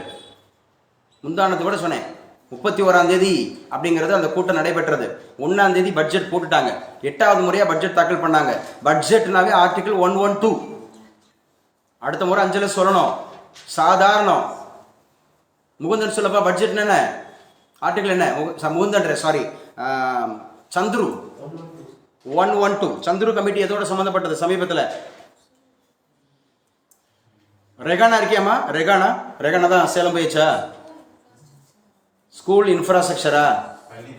பள்ளி கல்வியா? என்ன பள்ளி கல்வி? ஸ்கூல் இன்ஃப்ராஸ்ட்ரக்சரா? எங்களுக்கு கட்டடம் கட்டி கொடுங்க. சாதிய ஏற்றத்தாழ்வுகள் களைதல். ஸ்கூல்ஸ்ல பள்ளிகளில் சாதிய மோதல்களை குறித்து ஆராய்வு. முன்னாள் நீதிபதி சந்துரு அவருடைய தலைமையில நல்லா பேசணும், கிளியரா பேசணும். சந்துரு நல்லா வாய் திறந்து பேசணும். 112 பட்ஜெட் நீங்க படிச்சு நீங்க பாஸ் ஆகலைன்னா நிச்சயமா அது ஐஏஎஸ் நம்மளுடைய பயிற்சி மையத்தோட குறையா இருக்காது. அதுக்கு ஓப்பன் சேலஞ்ச் நம்முடைய லைவ் கிளாஸ், அதுக்கு ஓப்பன் சேலஞ்ச் நம்முடைய ஸ்டடி மெட்டீரியல், அதுக்கு ஓப்பன் சேலஞ்ச் நம்முடைய கொஸ்டின் பேப்பர், அதுக்கு ஓப்பன் சேலஞ்ச் நான் உங்களை மோட்டிவேட் பண்றது, அதுக்கு ஓப்பன் சேலஞ்ச் நான் உங்களை கண்காணிக்கிறது, அதுக்கு ஓப்பன் சேலஞ்ச் சந்துரு ஏன் 15க்கு வரேன்னு கேட்கறது. அபிஷக்தி இன்னைக்கு கேட்டுட்டீங்க, நாளைக்கு கேட்கணுன்றது. சரியா? போலீஸ் எக்ஸாமுக்கு நம்ம உள்ள வந்துட்டோம், ரயில்வே எக்ஸாமுக்கு நம்ம உள்ள வந்துட்டோம், யூபிஎஸ்சிக்கு உள்ள வந்துட்டோம், டிஎன்பிஎஸ்சிக்கு உள்ள வந்துட்டோம். இந்த கரண்ட் அஃபேர்ஸ்ங்கிறது it should be asked in all exams. எல்லா போட்டித் தேர்வுகளுக்கும் தேவையான கிளாஸ் இந்த கிளாஸ் அப்படிங்கிறது நல்லா படிக்கணும். ஸோ ரொம்ப முக்கியமானது. அடுத்து பாருங்க, இதில் என்ன சொல்லியிருக்கிறாங்க? குறள் எண்ணம் பெரும் புதையல். குறள் அப்படிங்கிறது உங்களுக்கு தெரியும். எத்தனை குறள் இருக்கு? 1330 குறள். எத்தனை அதிகாரம் இருக்கு? 133 அதிகாரம் இருக்கு. என்ன எத்தனை வகையான பால்? 3 வகையான பால். முப்பால், அறம், பொருள், இன்பம். அறம் எத்தனை? அறம் 38. அறம் 38. பொருள் 75. சரி சாரி 70. பொருள் 70. இன்பம் தான் 25. இப்படி ஞாபகம் வச்சுங்க. 20, 25 உங்களுக்கு இன்பம் ஏற்படணுமா? 20, 25 இன்பம் ஏற்படணுமா? அப்போ நீங்க என்ன பண்ணணும்? உழைக்கணும், வாயை திறந்து பேசணும். பேசும்போது மெதுவாக பேசக்கூடாது, சவுண்டா பேசணும். நான் பேசுறேன் இல்லை, சவுண்டா பேசுறேன் இல்லை, பேசுங்க. 20, 25 இன்பம். சரியா? அந்த இன்பம் பெறணும் அப்படின்னு சொன்னா. ஸோ இன்னைக்கு என்ன சார் கருத்து படம் போட்டிருக்காங்க? கருத்து படம் தெரியுதாமா? ஆன்லைனில் இருக்கிறவங்களுக்கு கருத்து படம் தெரியுதா? கருத்து படம் ஓகே தெரியுதுன்னு சொல்றவங்க உங்க பேரை சொல்லிட்டு சத்தமா வாசிங்க பாப்போம். உங்க பேரை சொல்லிட்டு ஆன்லைன்ல. Rajeswari UPSC aspirant. சவுண்டா வாசிக்கலாம். ஏன் இது நான் ஸ்பெசிஃபிக் பண்றேன்னா, இன்னைக்கு தினமணில கருத்து படம் பாத்தீங்களான்னு கேட்பாங்க இன்டர்வியூல. ஏன்னா கருத்து படம் அப்படிங்கிற இந்த கார்ட்டூன், 2 பேரும் ஸ்மைலிங், கையை நல்லா வரைஞ்சிருக்காரு, மூக்கு கொஞ்சம் நீளமாயிருச்சு, அது கண்ணாடியா இல்லை ஏதாவது கொடையா? அப்படியா? ஏதாவது கமெண்ட்ஸ் கொடுத்துட்டு இருக்கீங்களா? ஸோ என்ன வாசிமா? ராஜேஸ்வரி வாசிப்பா, வேகமா Wasima. Sir, prime minister Modi அவங்க கையில நிதியமைச்சர் நிர்மலா சீதாராமன் சார், அவங்களோட இதுல இந்த நடுத்தர மக்களுக்கு பட்ஜெட் இது பண்ணா சார், வருமான வரி விலக்கு இது பண்ணதுனால. ஓகேங்க, இதுதான் படம். என்ன சொல்லுதுன்னா, பிரதமரோட கை, அந்த பிரதமரோட கையில நிதியமைச்சர் அப்படிங்கிறவங்க இருக்காங்க, நிதியமைச்சரோட கையில நடுத்தர மக்களுடைய மிடில் கிளாஸ் அவங்களுடைய பட்ஜெட் அப்படிங்கிறது இருக்கு. ஸோ இதுல வருமான வரி விலக்கு, எக்ஸம்ஷன் ஆஃப் டாக்ஸ், யார் யாருக்கெல்லாம் எக்ஸம்ஷன் டாக்ஸ் இருக்கு, அதே மாதிரி நிதியமைச்சர் அப்படிங்கிற அடிப்படையில் அவர் கொடுக்குறாரு அப்படிங்கிறத நம்ம பார்ப்போம். நேத்திக்கு நடத்தினேன். சந்துரு நேற்று கிளாஸ் ரன் பண்ணியாப்பா? Yes sir no? எஸ். நேத்திக்கு சொன்னா இல்லையா, இந்தியாவினுடைய பட்ஜெட்டை முத சொன்னது யாரு? சண்முகம் செட்டியார். தமிழகத்தினுடைய பட்ஜெட்டை சொன்னது யாரு? கதிரேசன் செட்டியார். இன்னைக்கு சொன்னல தம்பி, என்ன ஆனந்த், உங்க பேர் என்னப்பா? அரவிந்த். என்ன அரவிந்த்?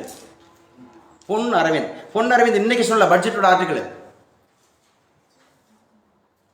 ஆர்டிக்கல் நோட்டை எழுதியிருக்கியா? முகிலன் எழுதியிருக்கியாப்பா? Exactly correct. கிளாப் பண்ணுங்க. 112 112. அடுத்த முறை கேட்குறப்ப சொல்லிடணும் பொண்ணு அரவிந்த். அடுத்த முறை கேட்குறப்ப 112. என்ன அஸ்வின்? 112. பட்ஜெட் அப்படிங்கிறது, பட்ஜெட்னாவே பிப்ரவரி 1. பட்ஜெட் அப்படின்னு சொன்னாவே ஃபினான்ஸ் மினிஸ்டர். பட்ஜெட் அப்படின்னு சொன்னாவே முக்கியமானது 112. பட்ஜெட் அப்படின்னாவே நம்ம ஊர் பட்ஜெட் அப்படின்னாவே டிஃபிசிட் பட்ஜெட் தான். ஃபேவரபிள் அன்ஃபேவரபிள் அப்படின்னு சொல்லுவாங்க. யாரும் சொல்லுவா ஆன்லைனில்? What is favourable budget, what is unfavourable budget? We already discussed. Anyone would you explain this? யாரு பேர் சொல்லிட்டு சொன்னோம்? ராஜேஸ்வரி சார். ராஜேஸ்வரிக்கு வாய்ப்பு மறுக்கப்படுது. வேற யாராவது ஆன்லைன்ல? What is favourable, what is unfavourable budget? யாரும் படிக்கிற மாதிரி இல்ல, ஆன்லைன்ல வாய திறக்கிற மாதிரி இல்ல. சுகன்யா சொல்லலாம் from Kanchipuram. Yes sir. Yes sir, favourable பட்ஜெட்னா இன்கம் அதிகமா இருக்கும் சார். அன்ஃபேவரபிள் பட்ஜெட்னா எக்ஸ்பெண்டிச்சர் அதிகமா இருக்கும் சார். அவங்க என்ன சொல்றாங்கன்னா இன்கம் அண்ட் எக்ஸ்பெண்டிச்சரை வச்சு அவங்க சொல்றாங்க. இன்கம் அதிகமா இருந்துச்சு அப்படின்னு சொன்னா அது வந்து ஃபேவரபிள், எக்ஸ்பெண்டிச்சர் அதிகமா இருந்துச்சுன்னா அது அன்ஃபேவரபிள். இதை நீங்க பட்ஜெட் அடிப்படையில் சொன்னா ரெசிப்ட்ஸ்ன்னு சொல்லணும். ரெசிப்ட்ஸ் அதாவது பெறுதல்கள், அரசாங்கத்திற்கு வர வேண்டிய அந்த பெறுதல்கள், ரெசிப்ட்ஸ் வந்து அதிகமாக இருந்துச்சுன்னா அதான் அந்த இன்கம். இருந்துச்சுன்னா அது ஃபேவரபிள். எக்ஸ்பெண்டிச்சர் அதிகமாக இருந்துச்சுன்னா அது வந்து அன்ஃபேவரபிள். ஏன்னா எப்பவுமே இந்திய அரசாங்கம் அதிகமாக செலவு செய்கிறதா இருக்கும், வருமானத்தை விட செலவு அதிகமாக இருக்கும். அப்படிங்கிற போது அன்ஃபேவரபிள் தான் போகும். அதுக்கு பேர் டிஃபிசிட் பட்ஜெட். என்ன பட்ஜெட்டு? டிஃபிசிட், பற்றாக்குறை பட்ஜெட். உபரி இருக்காது, பற்றாக்குறை தான் இருக்கும். ஸ்கார்சிட்டி அப்படிங்கிற பற்றாக்குறை தான் இருக்கும், உபரி அப்படிங்கிறது இருக்காது. ட்ரேடில் வனராஜா எப்படி சொல்லலாம்? ஃபேவரபிள் ட்ரேடுனா என்ன, அன்ஃபேவரபிள் ட்ரேடுனா என்ன? நம்ம ஆல்ரெடி பேசியிருக்கோம். உங்கள் அப்பா இந்த கிளாஸை பார்ப்பாரு, என் பிள்ளை பதில் சொல்கிறானான்னு எதிர்பார்ப்பாரு. ஏன்னா நிறைய முறை கிளாஸை பார்த்துட்டு சொல்கிறாரு சூப்பர் சார் கிளாஸு அப்படின்ற மாதிரி. ட்ரேடில் ஃபேவரபிள்னா என்ன, அன்ஃபேவரபிள்னா என்ன? ஒரு வியாபாரிகிட்ட எது சாதகம், வியாபாரிகிட்ட எது பாதகம்? இன்கம்மா. ட்ரேட் அப்படின்னு சொன்னாவே பையிங் அண்ட் செல்லிங் ஆக்டிவிட்டிஸ், வாங்குறது விற்கிறது. வாங்குறது விற்கிறதுல எப்பவுமே ஒரு நாடளவில் நீங்கள் பார்த்தீங்கன்னா யார் அதிகமாக எக்ஸ்போர்ட் பண்ணுறாரோ, எக்ஸ்போர்ட் யார் அதிகமாக பண்ணுறாரோ அவர் ஃபேவரபிள் இருக்கிறாருன்னு அர்த்தம். யார் அதிகமாக இம்போர்ட் பண்ணுறாரோ அவர் அன்ஃபேவரபிள் இருக்கு. அதான் ட்ரேடில். ட்ரேட் சாதகம் பாதகம். நம்ம எப்போ நம்ம வந்து எக்ஸ்போர்ட், இப்போ நான் எக்கனாமிக்ஸ் பேசிட்டு இருக்கேன் கரண்ட் அஃபேர்ஸ் கிளாஸில். We are dealing with economics. அப்போ எக்கனாமிக்ஸில் ஃபேவரபிள் அன்ஃபேவரபிள்னா என்ன சார் அப்படின்னா, எக்ஸ்போர்ட் அதிகமாக இருந்துச்சு அப்படின்னா நம்ம வந்து அதிகமாக இருக்கிறத தான் நம்ம எக்ஸ்போர்ட் பண்ணுவோம். நம்மகிட்டே குறைவாக இருக்குது, எனக்கே 10 இட்லி வேணும், நான் வந்து பார்த்தீங்கன்னா 5 இட்லி விற்பனா, எனக்கே 10 இட்லி வேணும் 5 இட்லி விற்பனா, முகிலன் விற்க மாட்டேன்ல. எக்ஸ்ட்ரா இருந்தால் தான் அதுக்கு பேர் தான் வந்து பார்த்தீங்கன்னா சர்ப்ளஸ். சர்ப்ளஸ். அப்போ சர்ப்ளஸ்க்கு ஆப்போசிட் ஸ்கார்சிட்டி. அப்போ சர்ப்ளஸ் அப்படிங்கிறது நல்லா புரிஞ்சு வச்சுக்கணும், ரொம்ப முக்கியமான. Favourable unfavourable. பட்ஜெட்டில் ஃபேவரபிள் அன்ஃபேவரபிள், ரெசிப்ட்ஸ் அதிகமாக இருந்தால் ஃபேவரபிள், எக்ஸ்பெண்டிச்சர் அதிகமாக இருந்தால் அன்ஃபேவரபிள். ட்ரேடில் நம்ம வாங்கிக்கிட்டே இருந்தோம்னு சொன்னால் அன்ஃபேவரபிள், நம்ம கொடுத்துக்கிட்டே இருந்தோம்னு சொன்னால் ஃபேவரபிள். நல்லா புரிஞ்சுக்கிட்டீங்கன்னா ஓகே. ஸோ என்ன சப்ஜெக்ட் பேசியிருக்கிறோம். ஸோ கங்க்ராட்ஸுமா. யார் போத்து யாருக்கு சார் அப்படின்னு சொன்னால் காஞ்சிபுரம் சுகன்யாவுக்கும் ராஜேஸ்வரிக்கும். ராஜேஸ்வரி அழகாக எக்ஸ்பிளைன் பண்ணுங்க இந்த என்ன இருக்குது அப்படிங்கிறது. எஸ்சி எஸ்டி மாணவர்கள் கல்வி கடன் தள்ளுபடி. எஸ்சி எஸ்டி மாணவர்களுக்கு கல்வி கடன் தள்ளுபடி பண்ணியிருக்காங்க தமிழக அரசு. சந்தோஷமான விஷயம்தான். ஸோ யாருக்கு சார்? கும்பமேளா நெரிசல், நாடாளுமன்றம் கும்பமேளாவில் ஸோ நடந்துச்சு. எத்தனை ஆண்டுகளுக்கு ஒரு முறை கும்பமேளா நடக்குது? 12 ஆண்டுகளுக்கு ஒரு முறை. 12 ஆண்டுகளுக்கு ஒரு முறை பூக்கக்கூடிய பூக்கு பேர் என்ன பேர்? குறிஞ்சி மலர், குறிஞ்சி பூ அப்படிங்கிறது ஞாபகம். குறிஞ்சி பூக்கள் மொத்தம் எத்தனை? 99 மலர்கள். குறிஞ்சி பாடுவதில் வல்லவர் யாரு? கபிலர். குறிஞ்சி பாடுவதில் வல்லவர் யாரு? கபிலர். குறிஞ்சி நிலம் எத்தகைய நிலம்? குறிஞ்சி நிலம் எத்தகைய நிலம்? மலையும் மலை சார்ந்த இடமும். ஸோ கரண்ட் போயிடுச்சு, அதனால ஆஃப்லைனில் இருக்கிறவங்களுக்கு போர்டு ஆஃப் ஆயிடுச்சு. இந்த கிளாஸ் கண்டிப்பாக பண்ணுவோம். ஆனால் உங்களுக்கு இருக்கலாமா? ஆன்லைனில் இருக்கிறவங்களுக்கு என்னுடைய வீடியோ வந்து உங்களுக்கு ரீச் ஆகுதுல? இல்லை, கிளாஸ் அங்கே தான் கட் ஆயிருக்கும், இங்கேயுமே கிளாஸ் கட் ஆயிடுச்சு. கரண்ட் இருக்கா? ஓகே, கிளாஸ் தான் கட் ஆயிடுச்சு. ஸோ அப்படியே கண்டினியூ பண்ணிக்கலாம். ஸோ அப்படியே கன்டினியூ பண்ணிக்கலாம். கிளாஸில் நம்ம சொன்னது மாதிரி ஸோ ரொம்ப முக்கியமானது கார்ட்டூனிஸ்ட் அப்படின்னு சொன்னாவே தமிழகத்தில் யார் கார்ட்டூன் அறிமுகப்படுத்திய புலவர்? பாரதியார். நல்லா பேசுங்க. பாரதியார். புது கவிதைக்கு வித்திட்டவர் யாரு? பாரதியார். பாரதி யாரு? பாரதி யாருன்னா இந்த மாதிரி சின்னசாமி ஐயரோட பையன், லக்குமி அம்மையாரோட பையன், இல்லை வந்து செல்லம்மாவோட கணவர், தங்கம்மாவோட அப்பா, எட்டயபுரத்துக்காரு, இப்படிலாம் பேசலாம். பாரதி யாருன்னு கேட்டா பாரதிங்கிற பட்டத்தை கொடுத்தது யாரு? எட்டயபுரத்து சமஸ்தான புலவர்கள். எட்டயபுரத்து சமஸ்தான புலவர்கள். பாரதி என்றால் சரஸ்வதி. பாரதி என்றால் சரஸ்வதி. எத்தனையாவது வயதுல அதை பெற்றாங்க? 11வது வயதுல. எத்தனாவது வயதுல? 11வது வயதுல. 11வது வயதுல அரியணை ஏறிய மன்னர் யாரு? பாபர். பாபர். அக்பர் 14. அக்பர் 14. கேட்டுச்சிட்டியாப்பா? சந்துரு கேட்டுச்சிட்டியாப்பா? நாளைக்கு கேட்பேன். 11 வயதுல பாரதி பட்டம் வழங்கப்பட்டது பாரதியாருக்கு. ஏன்னா அவருடைய இயற்பெயர் என்ன? சுப்பிரமணி. கனக சுப்பிரமணியா? வெறும் சுப்பிரமணி. அது கனக சுப்புரத்தினம். அது பாரதிதாசனுடைய இயற்பெயர் கனக சுப்புரத்தினம். அப்பா பேரு கனகசபை. சரியா? ஸோ அது ரொம்ப முக்கியமானது. ஸோ நல்லா படிச்சுட்டு வாங்க, என்ன சொல்லியிருக்காங்க அப்படிங்கிறத கேட்டுட்டு வாங்க. ஸோ கிளாஸ் அங்கே இப்போ நான் இது பண்ணால் ரீச் ஆகலப்பா. கேப்ஷன்ஸ் ஆர் ஸ்டார்டிங் அப்படிங்கிறது வருது. ஸோ கிளாஸ் அப்படியே கண்டினியூ பண்ணிக்கலாம். இப்போ ஆன்லைனில் இருக்கீங்களாம்மா? நான் இருக்கேனா ஆன்லைனில்? கிளாஸ் போயிட்டுருக்கல? ஆன்லைனில் இருக்கிறவங்களுக்கு கிளாஸ் போயிட்டு தானே இருக்குது. ஸோ கவனிச்சிங்க. அவ்வளோதான். டைம் வந்து கரெக்டாக 50 நிமிஷம் ஆகுது நம்ம பேச ஆரம்பிச்சு. இந்த ஆடியோ நிறைய கேளுங்க. அப்போ தான் மறுபடியும் ஞாபகம் வரும். அப்போ தான் வேங்கவேல் தெரியும். அப்போ தான் பட்ஜெட் தெரியும். அப்போ தான் வந்து பார்த்தீங்க அப்படின்னு சொன்னால் எக்கனாமிக்ஸ் விளங்கும். எப்போ தான் கெமிஸ்ட்ரி தெரியும். அப்போ தான் பயாலஜி தெரியும். அப்போ தான் நம்ம பேசிகிட்டு இருக்க தமிழ் கூட. குறிஞ்சி பாடுவதில் வல்லவர் யாருன்னு கேட்டேன், தமிழ். அது குறிஞ்சி பூக்கள் எத்தனைன்னு கேட்டேன், அது தமிழ். அது சரியா? மலையும் மலை சார்ந்த இடம் தான் அது குறிஞ்சி. ஐவகை நிலங்கள் குறிஞ்சி, முல்லை, மருதம், நெய்தல், பாலை. குறிஞ்சி, முல்லை, மருதம், நெய்தல், பாலை அப்படிங்கிறது தமிழ் பேசியிருக்கோம். இங்கிலீஷ் மேத்ஸ் தவிர பேசியிருக்கோம்னு நினைக்கிறேன் எல்லா சப்ஜெக்டும் இன்னைக்கு உண்டானதில். ஸோ பார்த்துங்க என்ன சார் அப்படிங்கிறது. ஸோ ரொம்ப முக்கியமானது. புற்றுநோய் பற்றி பேசணும், ஏடிஜிபி பற்றி பேசணும். ஸோ முக்கியமாக February 8 பற்றி பேசணும். அதே மாதிரி நாளைக்கு தேர்தல் அப்படிங்கிறது பேசணும். சொல்லு தம்பி. ராமநாதபுரம், ஈரோடு கிழக்கு தொகுதியில். எஸ், ஈரோடு கிழக்கு தொகுதியை பற்றி நம்ம பேசணும் இல்லைங்களா?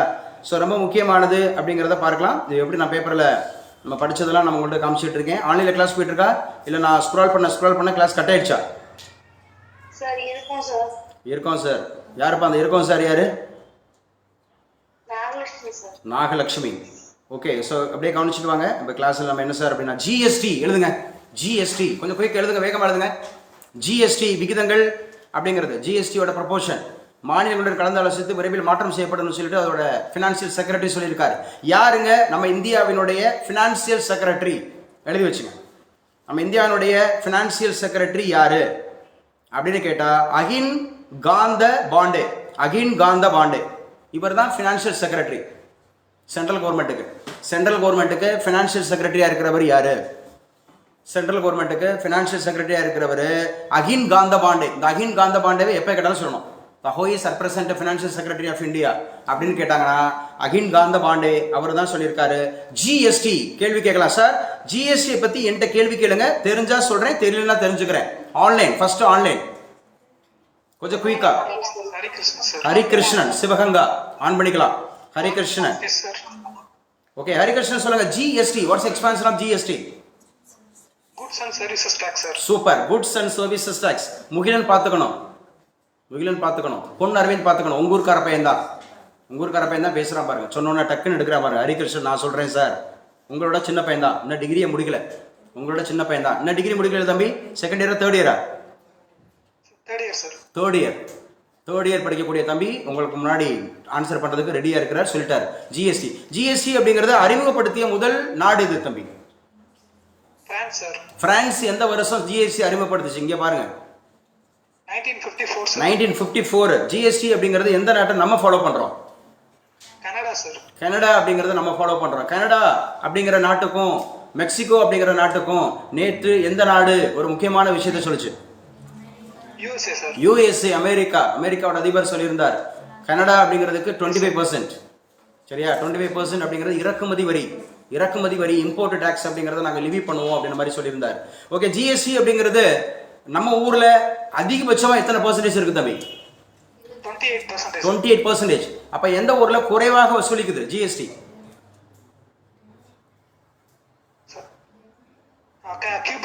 கியூபா கிடையாது, Taiwan. only 5%. Taiwan only 5%. Good.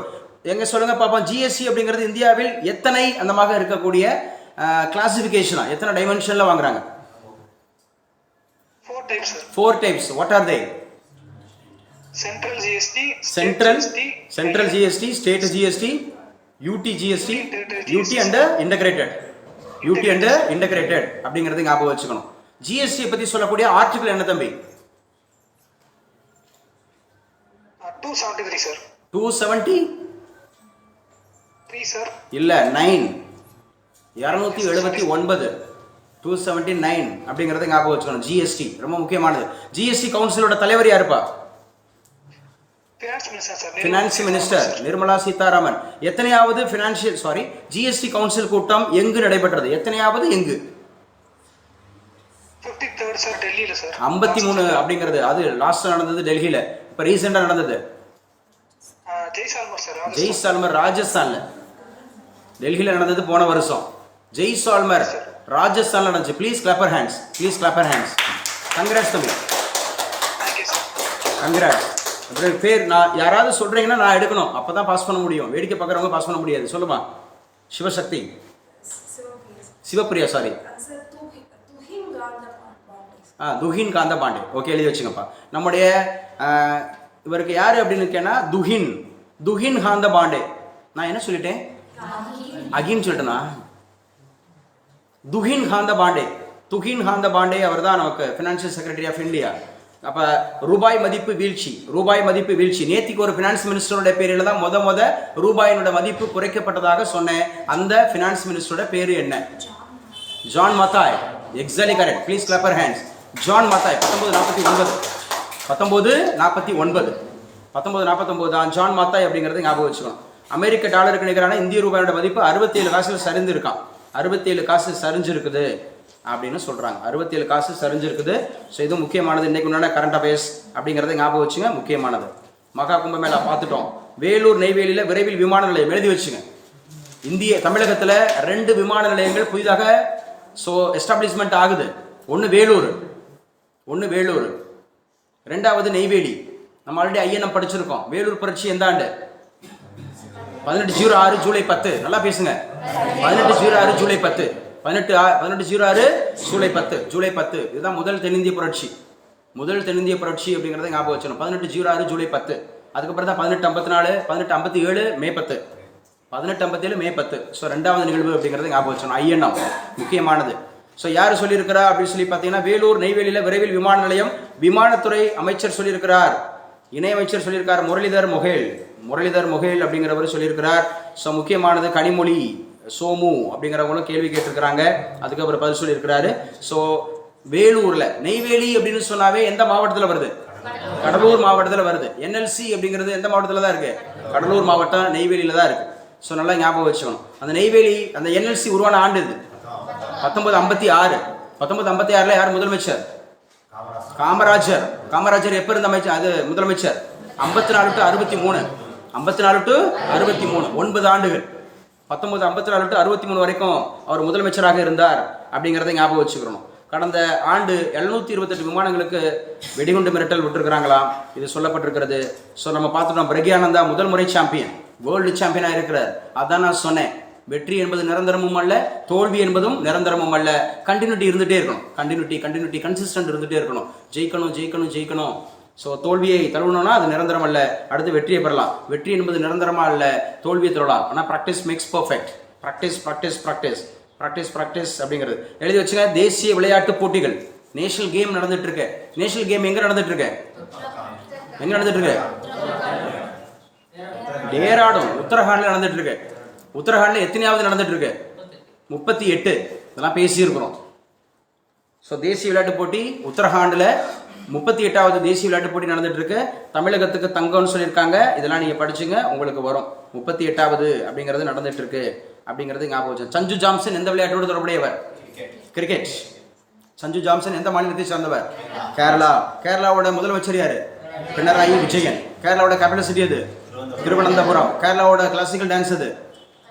Kathakali and மோகினி ஆட்டம். கதகளி அண்டு மோகினி ஆட்டம் அப்படிங்கிறது. ஸோ ரொம்ப முக்கியமானது. இந்திய வம்சாவளி அமெரிக்க பாடகி. எழுதி வச்சு கிராமி விருது தலைப்பு எழுதுங்க. கிராமி விருது பார்க்குறீங்க, இந்த படம் பார்க்குறீங்க, கிராமி விருது அந்த படம் பார்க்குறீங்க. கிராமி விருதை பற்றி என்ன சொல்லியிருக்காங்க? இவங்க இந்திய வம்சாவளியா. இந்த கிராமி விருதில் வாங்கியிருக்கக்கூடிய அமெரிக்க பாடகி. அமெரிக்க பாடகி தான் சொல்லியிருக்கிறாங்க இவங்க இந்திய வம்சாவளின்னு சொல்கிறாங்க. இந்திய வம்சாவளி. அந்த அம்மாவோட பேர் என்ன சார்? அந்த அம்மாவோட பேர் சென்னையை பூர்வீகமாக கொண்ட அமெரிக்க பாடகியும் தொழிலதிபர் சந்திரிகா கிருஷ்ணமூர்த்தி டாண்டன். சந்திரிகா கிருஷ்ணமூர்த்தி டாண்டன். அவங்களுக்கு தான் கிராமி விருது வழங்கப்பட்டிருக்கிறது. கிராமி விருது வாங்கியிருக்கிறாங்க. யாரு சார் அப்படின்னு சொன்னா சந்திரிகா கிருஷ்ணமூர்த்தி டாண்டன். சந்திரிகா கிருஷ்ணமூர்த்தி டாண்டன் அப்படிங்கிறத ஞாபகம் வச்சுங்க. இவங்க சென்னையை பூர்வீகமாக கொண்டவங்களா. ஸோ கிராமி விருது வாங்குறாங்க. இவங்க எதற்காக கிராமி விருது வழங்கப்பட்டிருக்கிறது அப்படின்னா திரிவேணி இசை album, music album. Triveni. Triveni சங்கமம்னா எங்க? திருமயமா? திருவையாரா? எங்கம்மா? பிரயாக்ராஜ். அழகா பார்த்து சொன்னோம்ல, கும்பமேளா சொன்னோம்ல, அதான் திரிவேணி சங்கமம். 3 அந்தமாக இருக்கக்கூடியது சங்கமிக்கும் அப்படிங்கிற பிளேஸ். அப்ப கிராமி விருது. கிராமி விருது பெற்ற தமிழக இசையமைப்பாளர் யார்? ஏஆர் ரகுமான். நல்லா பேசுங்க. ஏஆர் ரகுமான் கோல்டன் குளோப் விருது வாங்கியிருக்கிறார். கிராமி விருது வாங்கியிருக்கிறார். ஆஸ்கர் விருது வாங்கியிருக்கிறார். ஆஸ்கர் விருது, கோல்டன் குளோப் விருது, கிராமி விருது. எல்லா புகழும் இறைவனுக்கே என்ற தமிழ் முழக்கத்தோடு எல்லா புகழும் இறைவனுக்கே தமிழ்ல. அப்ப அவர் தேசத்துக்கும் முக்கியமானவர் இருக்காரு, அவரை படைச்ச கடவுளுக்கும் முக்கியமானவர் இருக்காரு. பாத்துங்க. ஐரோப்பிய யூனியனுக்கும் கூடுதல் வரி விதிப்பு. ட்ரம்ப் எச்சரிக்கை. பாருங்க, யூரோப்பியன் யூனியனுக்கும் நான் வரி கொடுப்பேன்டா, வரி விதிப்பேன்டான்ற. அமெரிக்கா தேசத்திலிருந்து யூரோப்பியன் யூனியனுக்கு நான் வரியை அதிகப்படுத்துவேன்னு சொல்லியிருக்காரு. ஸ்வீடன் திருக்குரான் எரிப்பு போராட்டம் உடன் இருந்தவருக்கு தண்டனை. ஸ்வீடன் அப்படின்றதுல தான் நோபல் பரிசு வழங்கப்படுகிறது. 1901 இருந்து வழங்கப்படுகிறது. ஆல்ஃபிரட் நோபல் ட்ரஸ்டால் வழங்கப்படுகிறது. 6 துறைகளுக்கு வழங்கப்படுகிறது. இந்தியாவில் இது வரைக்கும் 8 பேர் தான் வாங்கியிருக்கிறாங்க. முத வாங்கினவர் 1913 நம்முடைய ரவீந்திரநாத் தாகூர். இதெல்லாம் ஆடியோ ஃபைல் கேட்டுங்க. வீடியோவில் ஒரு முறை வாய்ப்பு இருந்தால் கேட்டுங்க. இதெல்லாம் இப்போ வந்து மெதுவாக சொல்லிட்டு இருக்க முடியாது, நேரம் ஆகும். Class over. Current affairs class over. Current affairs class over. இன்னைக்கு உண்டானது இதுதான் முக்கியமானது. மற்றெல்லாம் நீங்கள் தெரிஞ்சுக்கணும். அவ்வளோதான், முடிஞ்சு. இன்றைக்கி உண்டான கரண்ட் அஃபேர்ஸ் உங்களுக்கு பேப்பரையும் காமிச்சு கொடுத்துட்டேன். கிளாஸில் ஃபுல்லாக டீல் பண்ணியாச்சு. ஸோ இன்றைக்கி நடத்தின கிளாஸில் என்ன சார் இருக்குது, தலைப்பு எழுதிக்கலாம். அடுத்து நம்ம டாபிக் பார்க்க போகிறோம், ஆப்டிடியூட் அண்ட் ரீசனிங். இதிலேருந்து ஒரு ½ hour ஆப்டிடியூட் அண்ட் ரீசனிங். அடுத்து நமக்கு முக்கியமாக சப்ஜெக்ட் பார்க்கலாம். இந்த மாதத்தோட நமக்கு பிளான். குரூப் 1 படிக்கிறவங்க, ரயில்வே படிக்கிறவங்க, எஸ்எஸ்சி படிக்கிறவங்க, ஸோ டிஎன்பிசி படிக்கிறவங்க, யூபிஎஸ்சி படிக்கிறவங்களுக்கு நமக்கு பாலிட்டி, ஹிஸ்ட்ரி, ஐஎன்எம்ங்கிறது தனி டெஸ்ட். ஓல்டு ஸ்டூடெண்ட்டுக்கு அது தனி டெஸ்ட். நடத்தினது பூரா டெஸ்ட் போயிட்டே இருக்கும் தனியாக. நியூ ஸ்டூடெண்ட்டுக்கு பாடம் நடத்திட்டே இருப்போம். புதுசு எக்கனாமிக்ஸ் போயிட்டு இருக்கும். இந்த வாரத்தில் எக்கனாமிக்ஸ் முடிச்சதுக்கப்புறம் யூனிட் 9 போகும். யூனிட் 9, 8, 9 அப்படியே கலந்து போகும். யூனிட் 8, 9 அதான் வெயிட்டேஜ் உள்ள சப்ஜெக்ட்ஸ்.